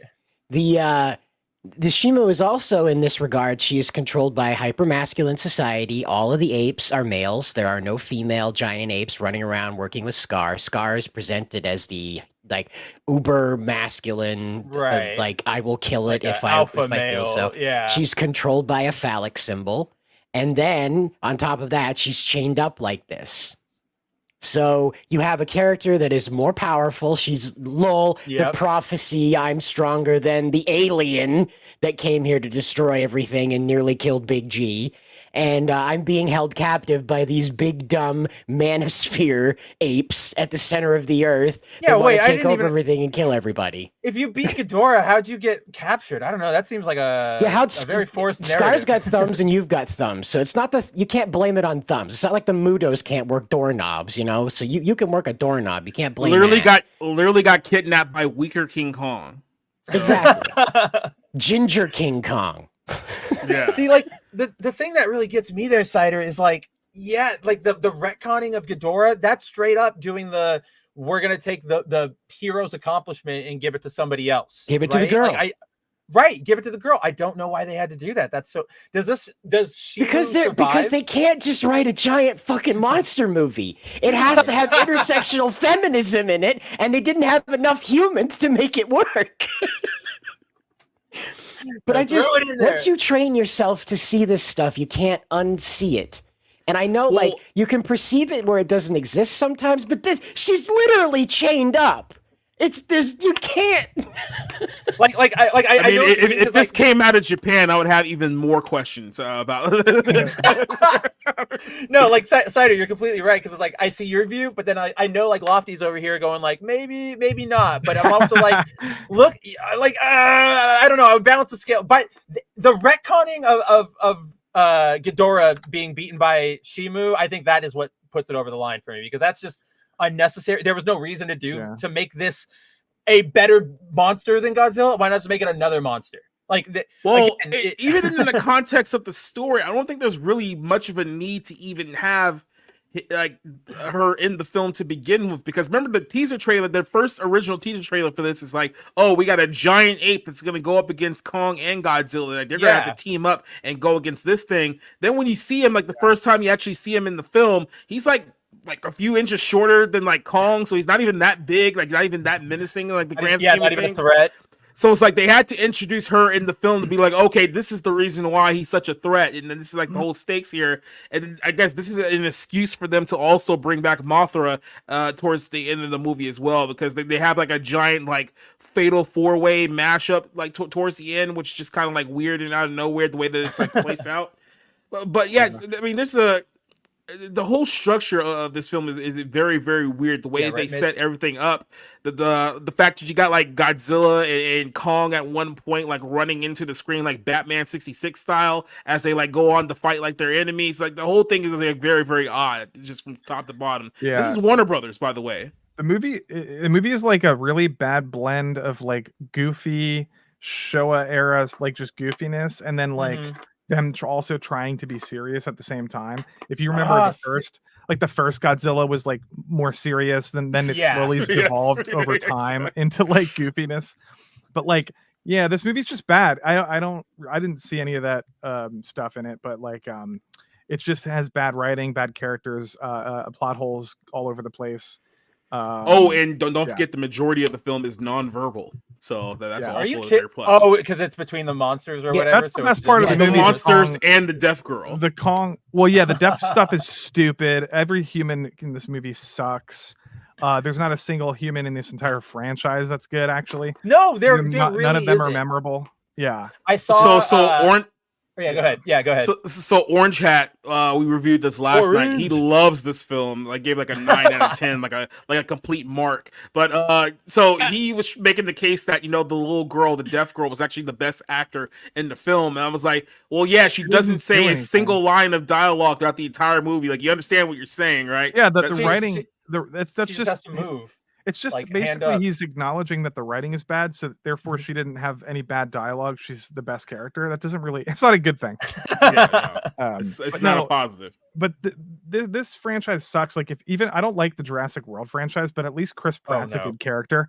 You know, he's fine. He's good in that movie, in those movies. But this franchise is just, I hate all of them personally. I don't like any of them. I think they're the best one is Kong versus Godzilla, and all I do is rewatch the fight scenes on YouTube. Like that, it's like a Marvel movie. Yeah.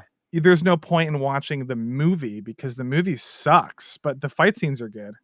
Well, like when I was watching Jacob's review, you guys brought up like images from the trailer or something, and I remember seeing the shot of like Millie Bobby Brown, the Brian Tyree Henry, and then the fat kid from Deadpool again, like podcast or whatever.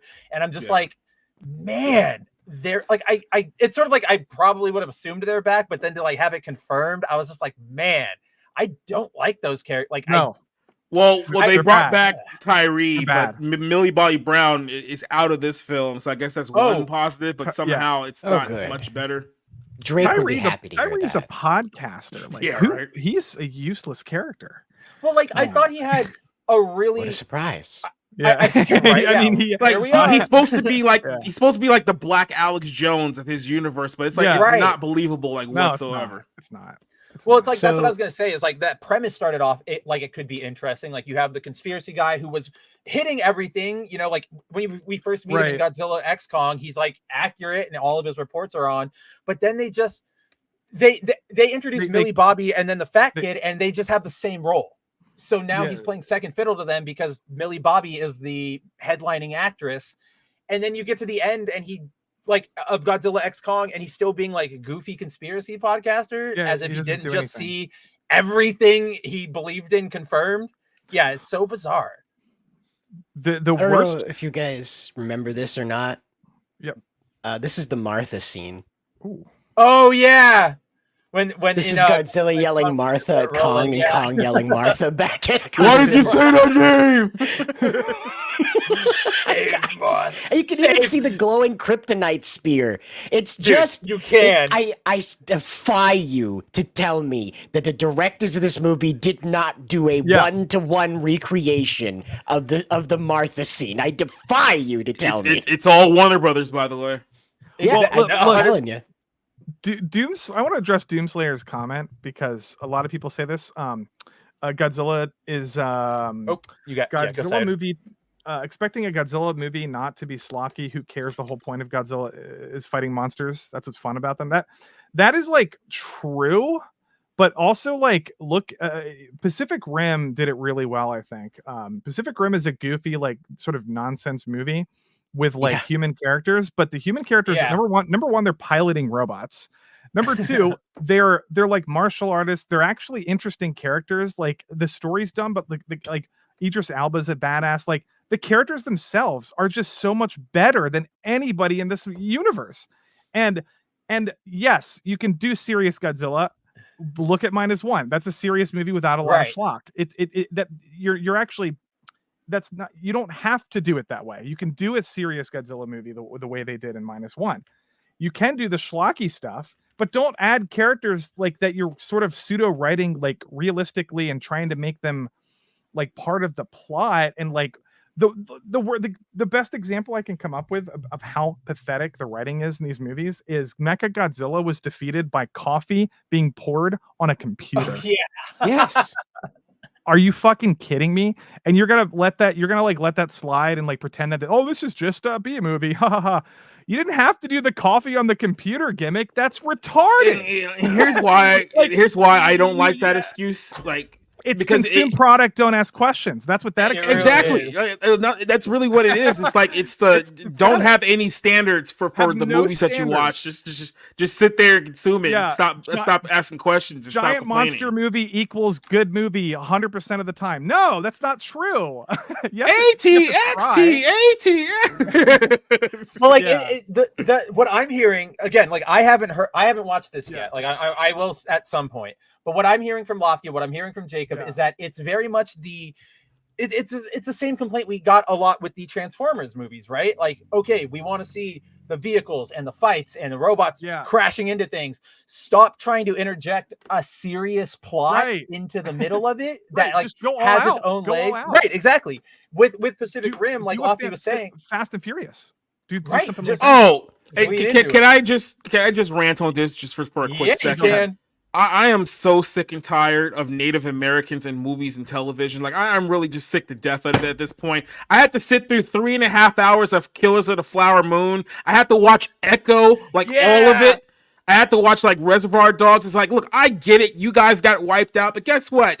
Too bad. Like that's what I feel about it. Can we stop like doing this whole like, oh, Native Americans, isn't that so cool? Let's have Native American pagan culture everywhere in our movies. And you see this again. I mean, I know, to be fair, I know this like technically she's not like Native American, but it's the same like Indigenous. Indigenous. Exactly. That's the word I was looking for too. And it's like enough. Like for the love of God, enough. Well, it's just the next group to monetize. Honestly, that's all it is, right? Like we've already monetized the Black experience. There's a difference between this and Killers of the Flower Moon. I mean, if we didn't have any of the virtue signaling and all we had were Killers of the Flower Moon, then that wouldn't be a problem. That's actually a very good movie about a historical period piece. You know, the virtue signaling is the problem when you're inserting it into like when you're making a movie like Eternals, and you have to include every race under the sun just for diversity, which makes no sense with in regards to like their origin stories. Like, why are they every race? Like, why? It doesn't make sense. Like, that's where it becomes a problem. Flower Moon, I liked a lot. I don't think it's a problem. It's not. It's the same thing as highlighting it Dances with Wolves. I mean, it's really not that big of a problem. And I think the Echo is a much more virtue signaling pile of garbage, not entertaining. Those are and this movie too a little bit. Avatar gets away with it with the blue people, but like, yeah, I think these are more. Oh God, I forgot all about Avatar. Yeah, right. Everybody does. I just did until Lofty said that. I'm like, oh yeah, that's right, huh? Yeah, but at least they're aliens, and it's just like, but yeah, I think yes, I think this movie is they didn't need. Put you this way. Plot. Put it this way, if it's not written by Taylor Sheridan, I don't want to watch it. Like, stop. Honestly, at this point, just give every project over to him. Like he's the only person who can deliver anything worth the quality. I mean, if you're gonna sit there and pander to Native Americans, at least he can make it actually watchable. You know what I mean? You know, I mean, speaking of pandering. Oh yes, here we go, everybody. Stellar Blade. We finally got to it. Probably the dumbest thing you will read in quite a while, and especially probably one of the dumbest things you'll hear coming out of this current round of video game discourse, whatever you want to call it. Gamergate 2.0, Sweet Baby, whatever. This is entirely stupid. So in case you guys didn't notice or that you didn't catch this, over the weekend, the preview embargo was up or lifted for Stellar Blade, the PS5 game by Shift Up. It's looking to be a sort of like a Souls-like with an anime aesthetic. It, people like it, some people don't. Go check it out. I'll probably pick it up at some point. But with the lifting of the preview embargo, a bunch of media outlets from Polygon to IGN, GameSpot, everybody, published their previews talking about the game, talking about what they liked, what they didn't. Nobody went as insane as IGN France, though. So in IGN France's coverage, the French. It's always the French. It's always the French to the point where they got in like real trouble. There's a development to the story that I'll tell you guys, and then I have to write up, but it's so funny. So in their initial in the initial article they published of their preview for Stellar Blade, the author, I forget his name off the top of my head. It's like Chris Osulo or something, but he basically said that he talks about the gameplay, talks about the setting, and then he goes into this weird, unwarranted tirade against the attractive character design of protagonist Eve, essentially boiling it down to, and he does the disingenuous leftist thing, right? Where he goes, oh, why do we need this sexy design? How gross. Yeah, 2B was sexy and Bayonetta was sexy, but those were positive sexies. This is gross. It's that kind of stupid argument. And at the end of his entire little rant, he goes, basically, Eve is a doll that is sexualized by someone who has never seen a woman. And that statement is just, what is it? Like, it's projection, it's cope, it's the saddest, my argument isn't winning on the internet, so I'm just going to start ad hominem attacks. Like, it's really, really pathetic. And, so in response to that, people started looking into everything, information started coming out. Obviously, the Eve was designed by the CEO of Shift Up, And one, he is married to a woman who actually works at the company. She is a character designer, not the designer of Eve, as some people have been saying, which is just not their fault. It's just sort of, how games of telephone evolve. You are some people. I was some people until I had to write the article. But yeah, so the designer at Shift Up is just it's the CEO's wife. She is a designer on the game, did not specifically design Eve, because Eve is actually based on the full body scan of a real life Korean model. Her name is Shin Jae-eun. She's very, very pretty. I linked her Instagram in this article. For research purposes. Yeah, of course. I did right, okay? I picked the nicest or like the classiest photo of her I possibly could have picked. All the other ones were like bikini pics and underwear shoots. Like, I tried. Wait, so we had better photos and that's the one you went with? So you're telling us you held out. Okay. All right. You kept it for yourself. All right. Clever. Sometimes you got to dip You should be demoted just for that alone. So saith the king. So saith the king.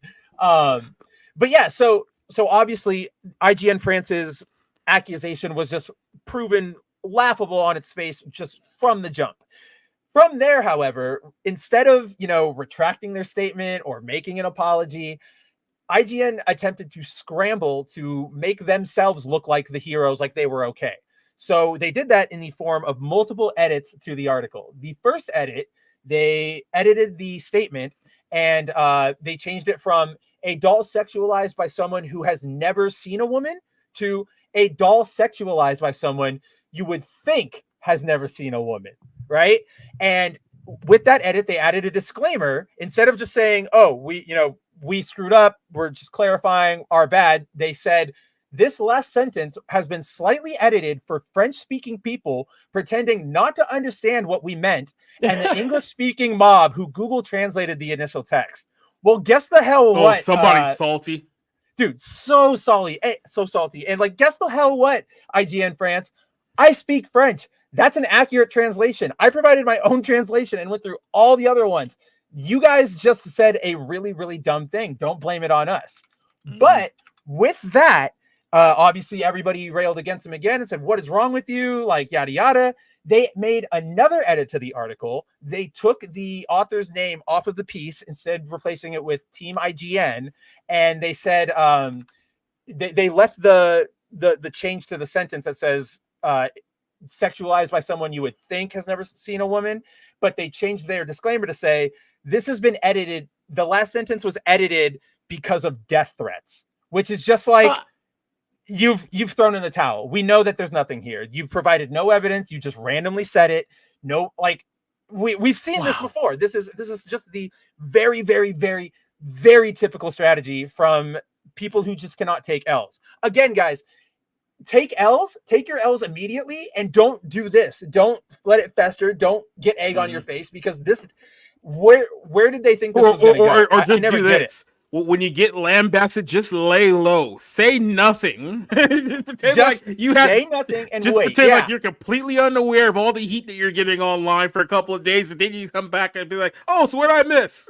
Right, exactly. If you have to go protected, yeah, we'll all make fun of you for going protected, but as soon as you're done, like as soon as it passes, nobody's going back. I don't know. I see that all the time, right? Somebody goes protected, everybody goes, "Ha, they went protected," and then on to the next thing, right? So it was just a bad move here from IGN France. And that's where the story ended as of Sunday night when I published this initial article. This afternoon, actually like 10 minutes before we went live, IGN France IGN proper went in and they edited the article to add a new disclaimer, taking that entire section out and saying, essentially, IGN didn't approve of this. This went out and it shouldn't have, like, it was inappropriate. We took it down and we apologized to Shift Up and to the CEO.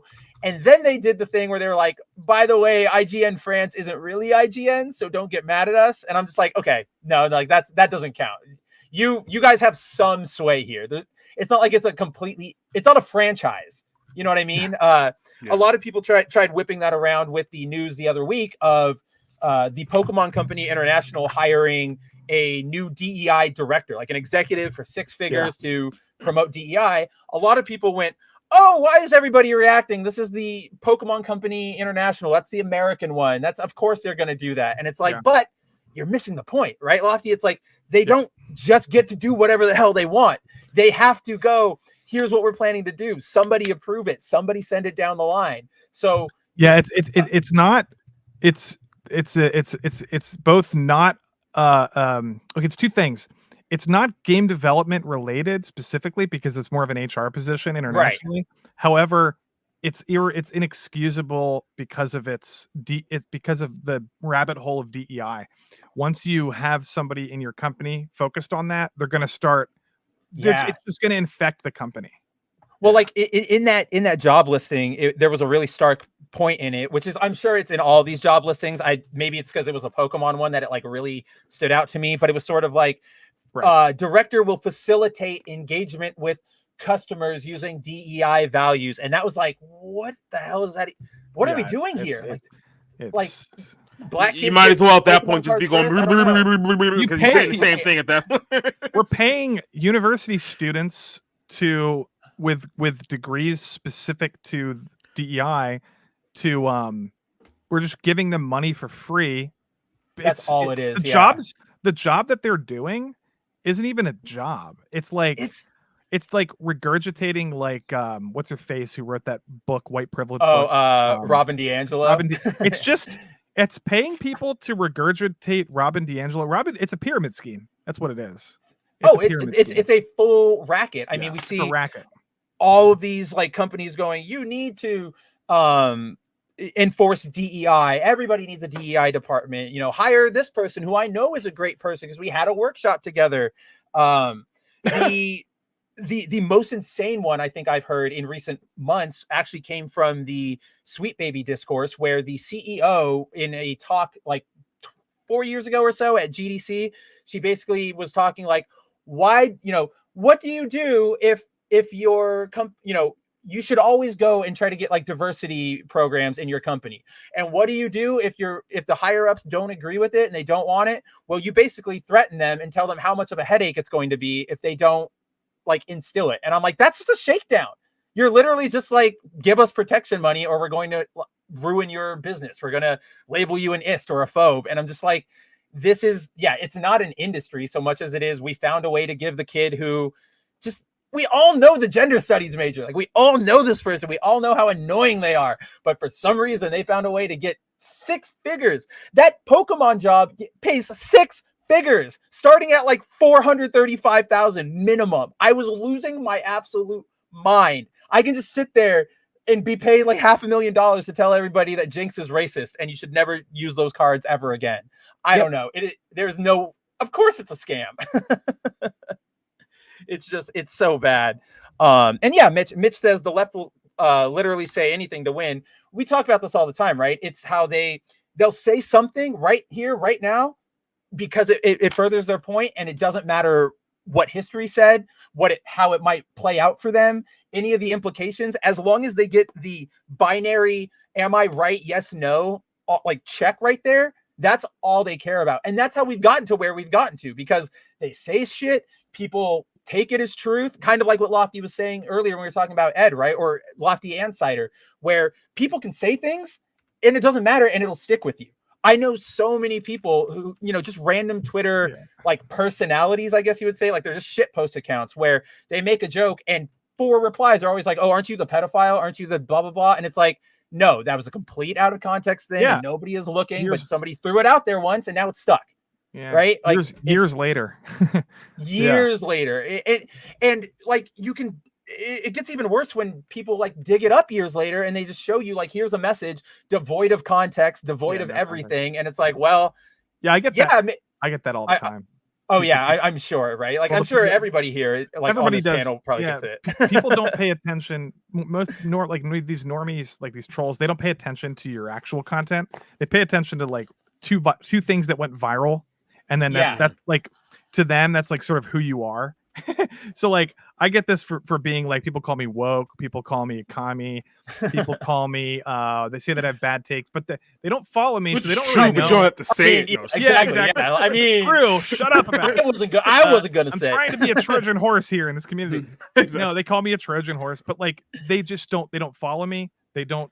99% of my content, they don't even know. They actually probably agree with, but they don't know because they don't follow me. So it's like I'm just permanently the guy who liked Rings of Power, even though, and that's out of context because I just like the pilot. I actually did.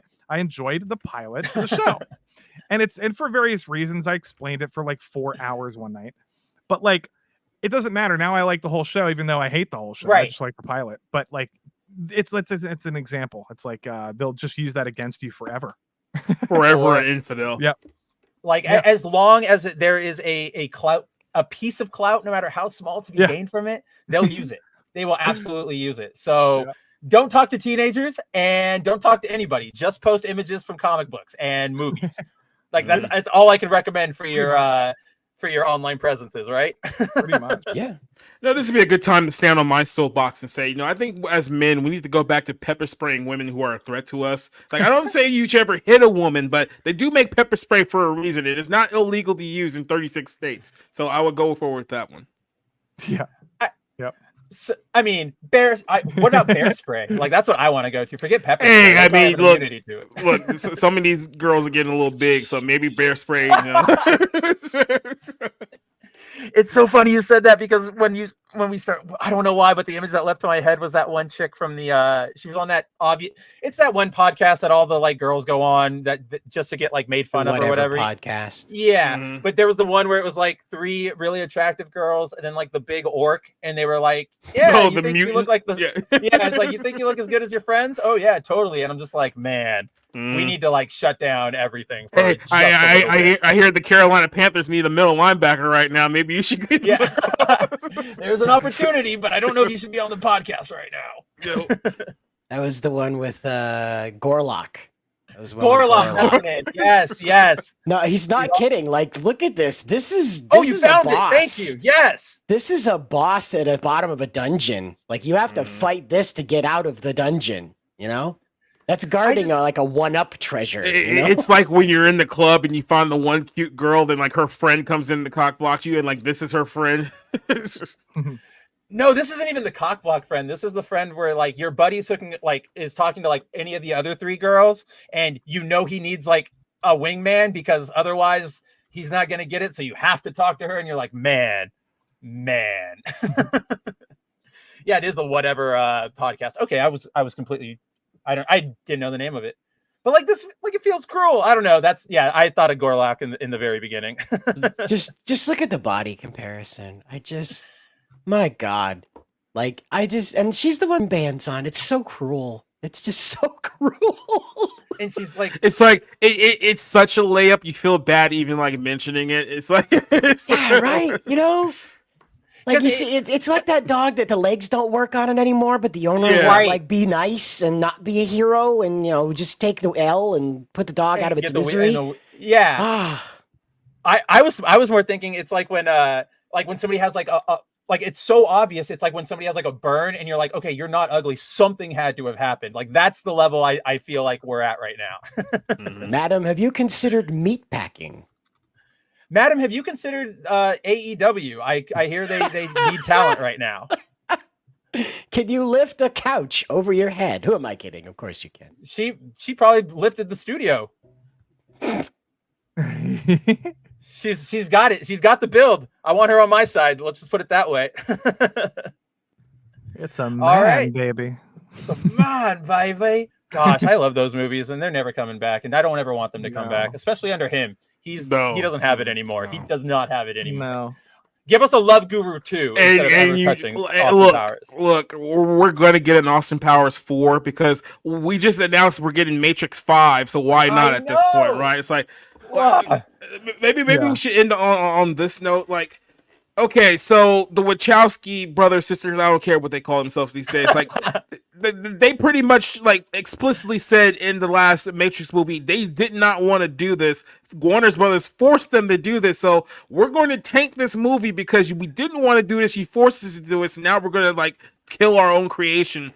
And everyone hated that film for the obvious reasons because it was a terrible movie. And here's Warner Brothers 3 years later and say, "Yeah, let's do another one, but let's get some other people in charge because we're gonna get another Matrix movie. Damn it!" And it's like everyone's like, "Why?"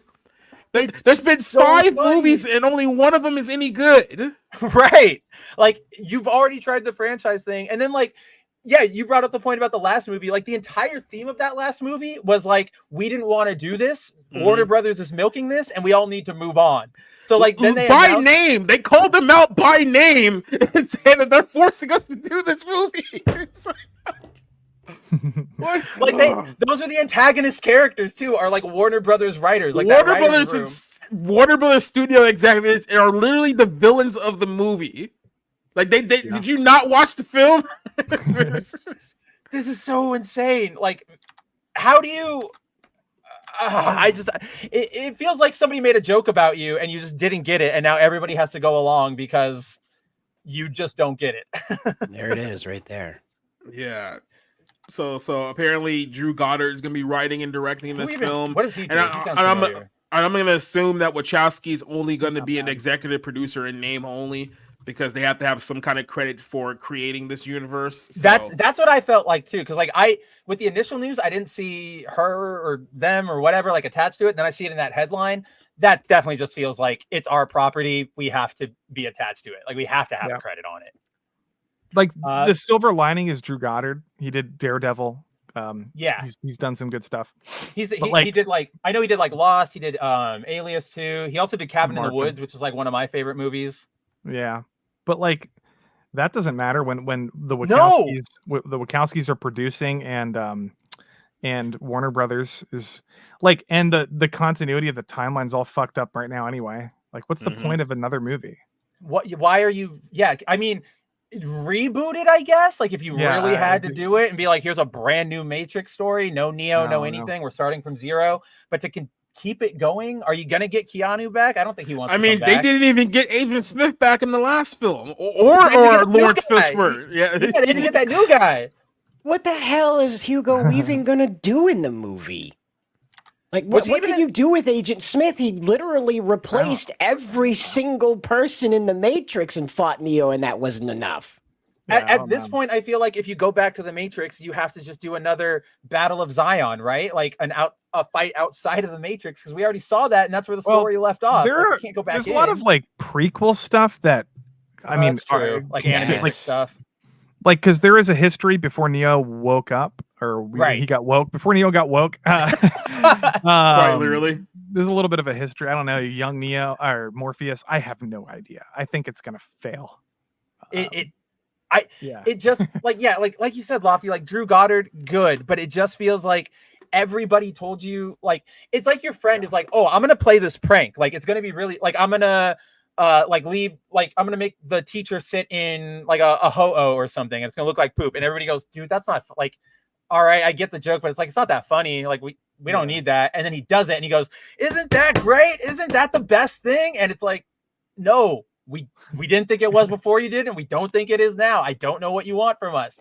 And it's just like, why did you rope Goddard into this? Throw it to, I don't know. Well, look, anybody else? The absolute worst case scenario for this franchise would be bringing back Jada Pinkett Smith to reprise her role. Fuck her. It probably watch her be the new Morpheus. Yeah. Oh, she's like the worst person on this. She's planet. A living succubus. Let's just put it that way. Yeah. Like emphasis on suck. I would recommend, Jacob, you should go, like, I know it's a lot of work and maybe someday you'll have an editor, but like there should be a compilation of all the times you've talked about her, because it's always funny and you always like rail into her on your screen. Oh my god, yeah. It's just I don't know, maybe Warner Brothers will work on an Enter the Matrix 2 video game. Now, I'm more excited for the possibility of that than anything they have as far as a movie goes. So that game, I like those original games, and that was like one of the first instances, I think, where it was like that's canon to a movie. I don't know, it was kind of cool.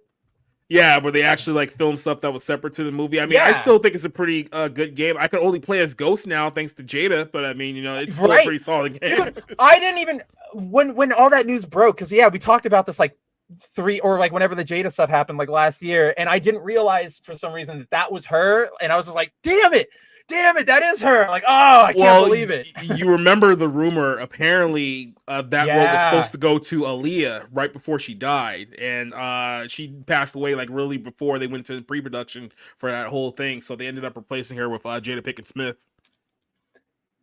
Let's go back to the alternate universe where that happened and Jada was on the plane. Right?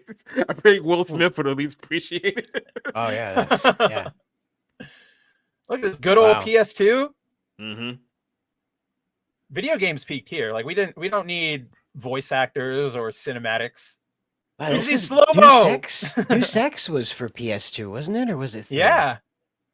It was for 2. There was one for 2. Yeah, so like everything cool was on 2. Everything cool was on 2. There was also a few hits on PS3 too, but that was kind of where it peaked. Like for me, like everybody wants to make movies. I still have a PS2 and a PS3, and I play those games intermittently, and I have no desire to get a PS5 at this point. Oh no, absolutely. What I'm gonna do? I'm gonna do is play the show. That's all I'm really gonna play at this point. So I was a woman. Yeah, that's Jada. PS2. Yeah, you can't play the show anymore because they're gonna bombard you with female. Women are gonna be hitting home runs off your character. It's just it's gonna make please, Major League Baseball, put a woman in the major leagues, and like I just want to see like someone like Bryce Harper or like Adam Cole hit like a 500-foot dinger off her every single time. Yeah. Well, when Lofti said that, I was like, dude, put her up against Aroldis Chapman. Like one pitch from that guy is going to rip your arm out of its socket. You guys know there are women in the new MLB game, right? Yeah. Yeah. Oh yeah. Okay. Yep. We've talked about that. Yeah. So have a woman pitch to Shohei Ohtani. I want to see how far you can hit the ball out of the stadium. I think that goes back to Korea. That is gone. So that's what's coming up. You're getting another Matrix movie whether you want it or not. So I just want a video game. I actually just because Shadows of they can make more Lord of the Rings video games. They can make more Star Wars video games. I don't want these movies necessarily or shows. I just want the games. The games are not terrible. Those are the only places left where you can get any semblance of quality from any of these franchises. Yeah. And it's like And the hard part is it's not even sometimes. That's what I was gonna say. It's like Suicide Squad, Suicide Squad, but Gollum, right? Like Gollum. The good games and experiences are still super rare, right? Which is still bad. But it's like the only place you will find it. You're not gonna find it in the comics. You're not gonna find it in a movie. It's gonna be there. I still want a Knights of the Old Republic remake. I just don't know if it's going to be any good. It's probably going to suck. But I want it. I still want them to make it. If it sucks, I just won't play it. Right. No, I totally hear that because I actually Andrew over at the Ripperverse, we talk about this all the time because he's super excited about it still. Andrew. He's like, shout out to Andrew. He's the man. But he's like, oh yeah, I want that remake. Like I just want it. Like the game's so good. And I'm just like, I want to like hold him and be like, where were you these last 10 years? Where is this hope coming from? When was the last time we got anything that was like an actual good remake? I guess maybe Tomb Raider, but that was like the first one in a bajillion years. No. So they confirmed today that it's still in development, but that's all they said about it, which doesn't inspire me with any confidence at all. Like at this point, I feel like they're just waiting until, I don't know, maybe Disney and Epic launch their thing so they can just cancel it all and say, oh, we're doing something else now. Sorry. Blah. And I'm not even excited about that because I know it's just going to be like Fortnite with money. Microtransactions. Yeah. Don't you guys like the microtransactions? Doesn't everybody? Don't you like paying Hello, for... fellow gamers. Diablo 4 is still the one that pisses God. me off the most. Just real quick, so me and Yeah. Insider were talking about the Sonic. It's a Sonic mod. I guess it's called like Sonic Delta, and essentially they put together like all 3 of the Genesis era Sonic games into like one game, and they like, remaster it, update like all the graphics and whatnot. It actually looks like pretty cool. But there's also another ROM called Sonic if it was made by EA. So it's literally the entire premise of the thing is that you have to like buy your way into like actually playing the Sonic game. Yep. So you have to play like little short pieces of the demo from like the opening Green Hill Zone to earn enough credits to actually buy the game. Gosh. And then once you bought the game, then you have to like pay like individually to like to jump and to do like the spin dash. There's a number of credits that you spend every time you do like a simple move. Yes. That reminds me of the game where you're Millhouse and you're playing an arcade game of Waterworld. It's like ancient. You have to put like $10 worth of quarters, and you actually have to drag and drop each individual quarter into the coin slot. Oh, it's torture. You go like 2 steps forward, insert $10 worth of quarters now. And that's perfect. I love that they did it to Sonic. Oh man, I mean, just that's where we're at these days. Like we joke about that, but then I remember like to bring up Suicide Squad again.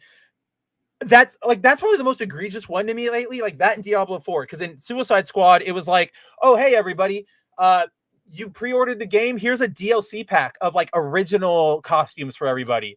But then it wasn't even all of them. It was like you get the head for Harley, the chest for Harley, and like the pants for Deadshot, and then all the colors you still have to pay extra money for. And then the one from Diablo that still pisses me off to this day. So in Diablo, if you guys, I don't know how many of you in the chat have played or know what I'm talking about, but when you play, you can hit a button at any time to sort of generate a portal, and it'll let you go right back to your like home base, so you can drop off items, heal, get weapons, yada yada yada. In Diablo 4, they started selling a pack for about $40, where it was a pack of 6 different color like themes for your portal, and they were all themed after a certain class, like a barbarian or the witch doctor, yada yada. They were all locked individually to that class, both color and appearance. So like if you wanted to use the blue portal with the lightning, you had to be a warlock, and that was the only way you could use it. If you were a barbarian, shit out of luck. And I'm just like, what? How did we get here? How did we get to this point? Like I think we need to I just want a video game industry collapse at this point. There's nothing in the current industry that makes me think it needs to keep surviving. Like everything costs too much money. I used to be a massive Sega mark, obviously from my childhood, but I look at Sega today and it's like, no, I don't even want you guys to make another console anymore. It's like it's over. What do you mean collapse though? Because I hear that a lot. I'm just trying to figure out what people mean by that. Yeah. So when I talk about an industry collapse, I sort of am referring to the collapse of the 80s, where the market was so oversaturated with everything and it was just not making money that the industry became worthless. It crashed, arcades closed, lots of studios closed. It was pretty devastating. And while that's not an ideal outcome for anything on this planet, right? But it leads to some good outcomes sometimes. And that's sort of what I mean. Like at this point, the industry has gotten way too greedy, way too corporate and overproduced. Where like now, back in the day, we would announce a game, it would come out in like a year, maybe 2, if that was, if it was a big thing. Now we're doing like 9-year dev cycles on games that come out, and if they're not immediately Halo level bangers for the developers, the studio or whatever shuts them down and fires them all and just restarts again, and nobody's taking risks on anything big because everything has to have a payout. So at this point, I just want the industry to become like, I want it to shove out all the people who are here as businessmen, essentially. Yeah. I want the creativity back. I want the artistry back. I want the people who actually care about what they're doing, and not like Yves Guillemot of Ubisoft, who takes home like $4 billion in profit or in bonuses every year, while they just crap out another Assassin's Creed game and put advertisements in the pause menu. Yeah, I can suck a dick. EA is the worst. They're still the worst, even though Ubisoft is approaching. Oh yeah, EA is the worst when it comes to sort of like their microtransactions and monetizations. Yeah. Ubisoft is I would say they're worse in terms of game design, because they don't do anything anymore. No, for sure. It's boring. Like, remember, okay, we cracked Assassin's Creed 4 games ago. here's the same formula that entire time. Here's Far Cry 6 is the exact same game as Far Cry 3. Yeah, and Nintendo, this is what we got to keep in mind. Every game company sucks ass. Like Nintendo, Sony, Microsoft. You know, Nintendo's probably the worst because they go after small channels on YouTube for censorship or for striking the channels for playing music. They will shut down Smash Brothers tournaments if there's any prize. I remember that one. Yeah. They don't make any of their games available. Like they have terrible preservation. They're just the worst company, but their developers are fucking amazing, and I support. I buy their games and I have a Switch, and I'm not like this is a big. I gotta go soon, sadly, but like you can do a whole stream about. We could do a whole stream about talking about the difference between like the balance. How do you balance boycotting a publisher versus supporting a developer? And what do you do when a game when it comes out that's really, really, really good, but it's or a movie, but Disney made it or Disney published it? What do you do? Do you support you ideally you want to support good things because that's the voice of the gamer, right? The money. Put your money where your mouth is. So the more Oppenheimer successful, good Oppenheimers, the more good movies that make big money at the box office, the more of those kinds of films will be made because the studios will be like, oh, this is profitable now.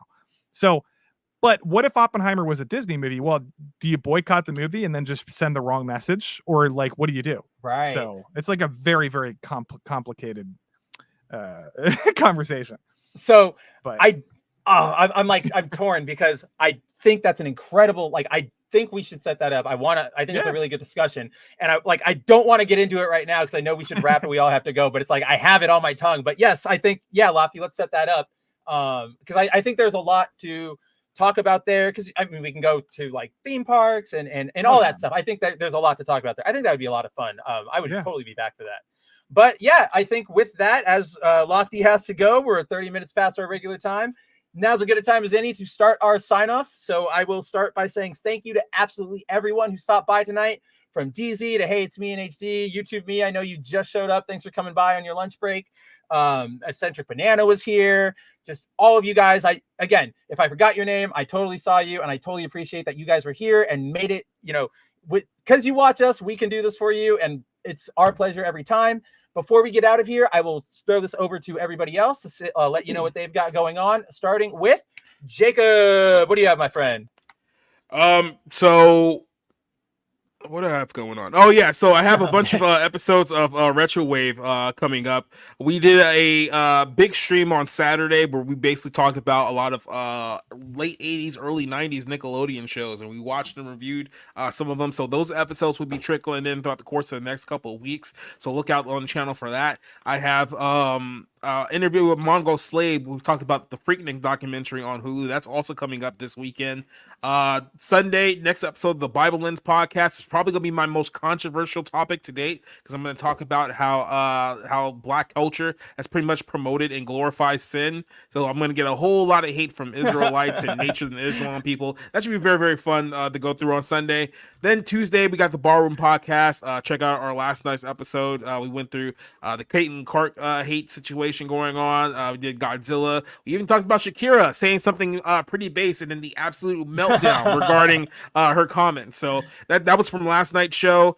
As far as Bounding goes, I'm working on an article right now that I'm probably going to send to Spencer in like 10 minutes about the Punisher set photos, pretty much confirming that the Punisher is going to be confronting police officers who use his logo. So we all know that the whole context behind that story. They're bringing it to Netflix series now. I mean, not Netflix, Disney Plus series now. So they scrapped half. They scrapped half the series because of poor quality, and they're just continuing in the same direction. It was like, I hate to see what you guys thought was so bad that you couldn't release half the season 4. So, outside of that's what I got coming up right now. So we'll be working on a few things on the site. So that's it.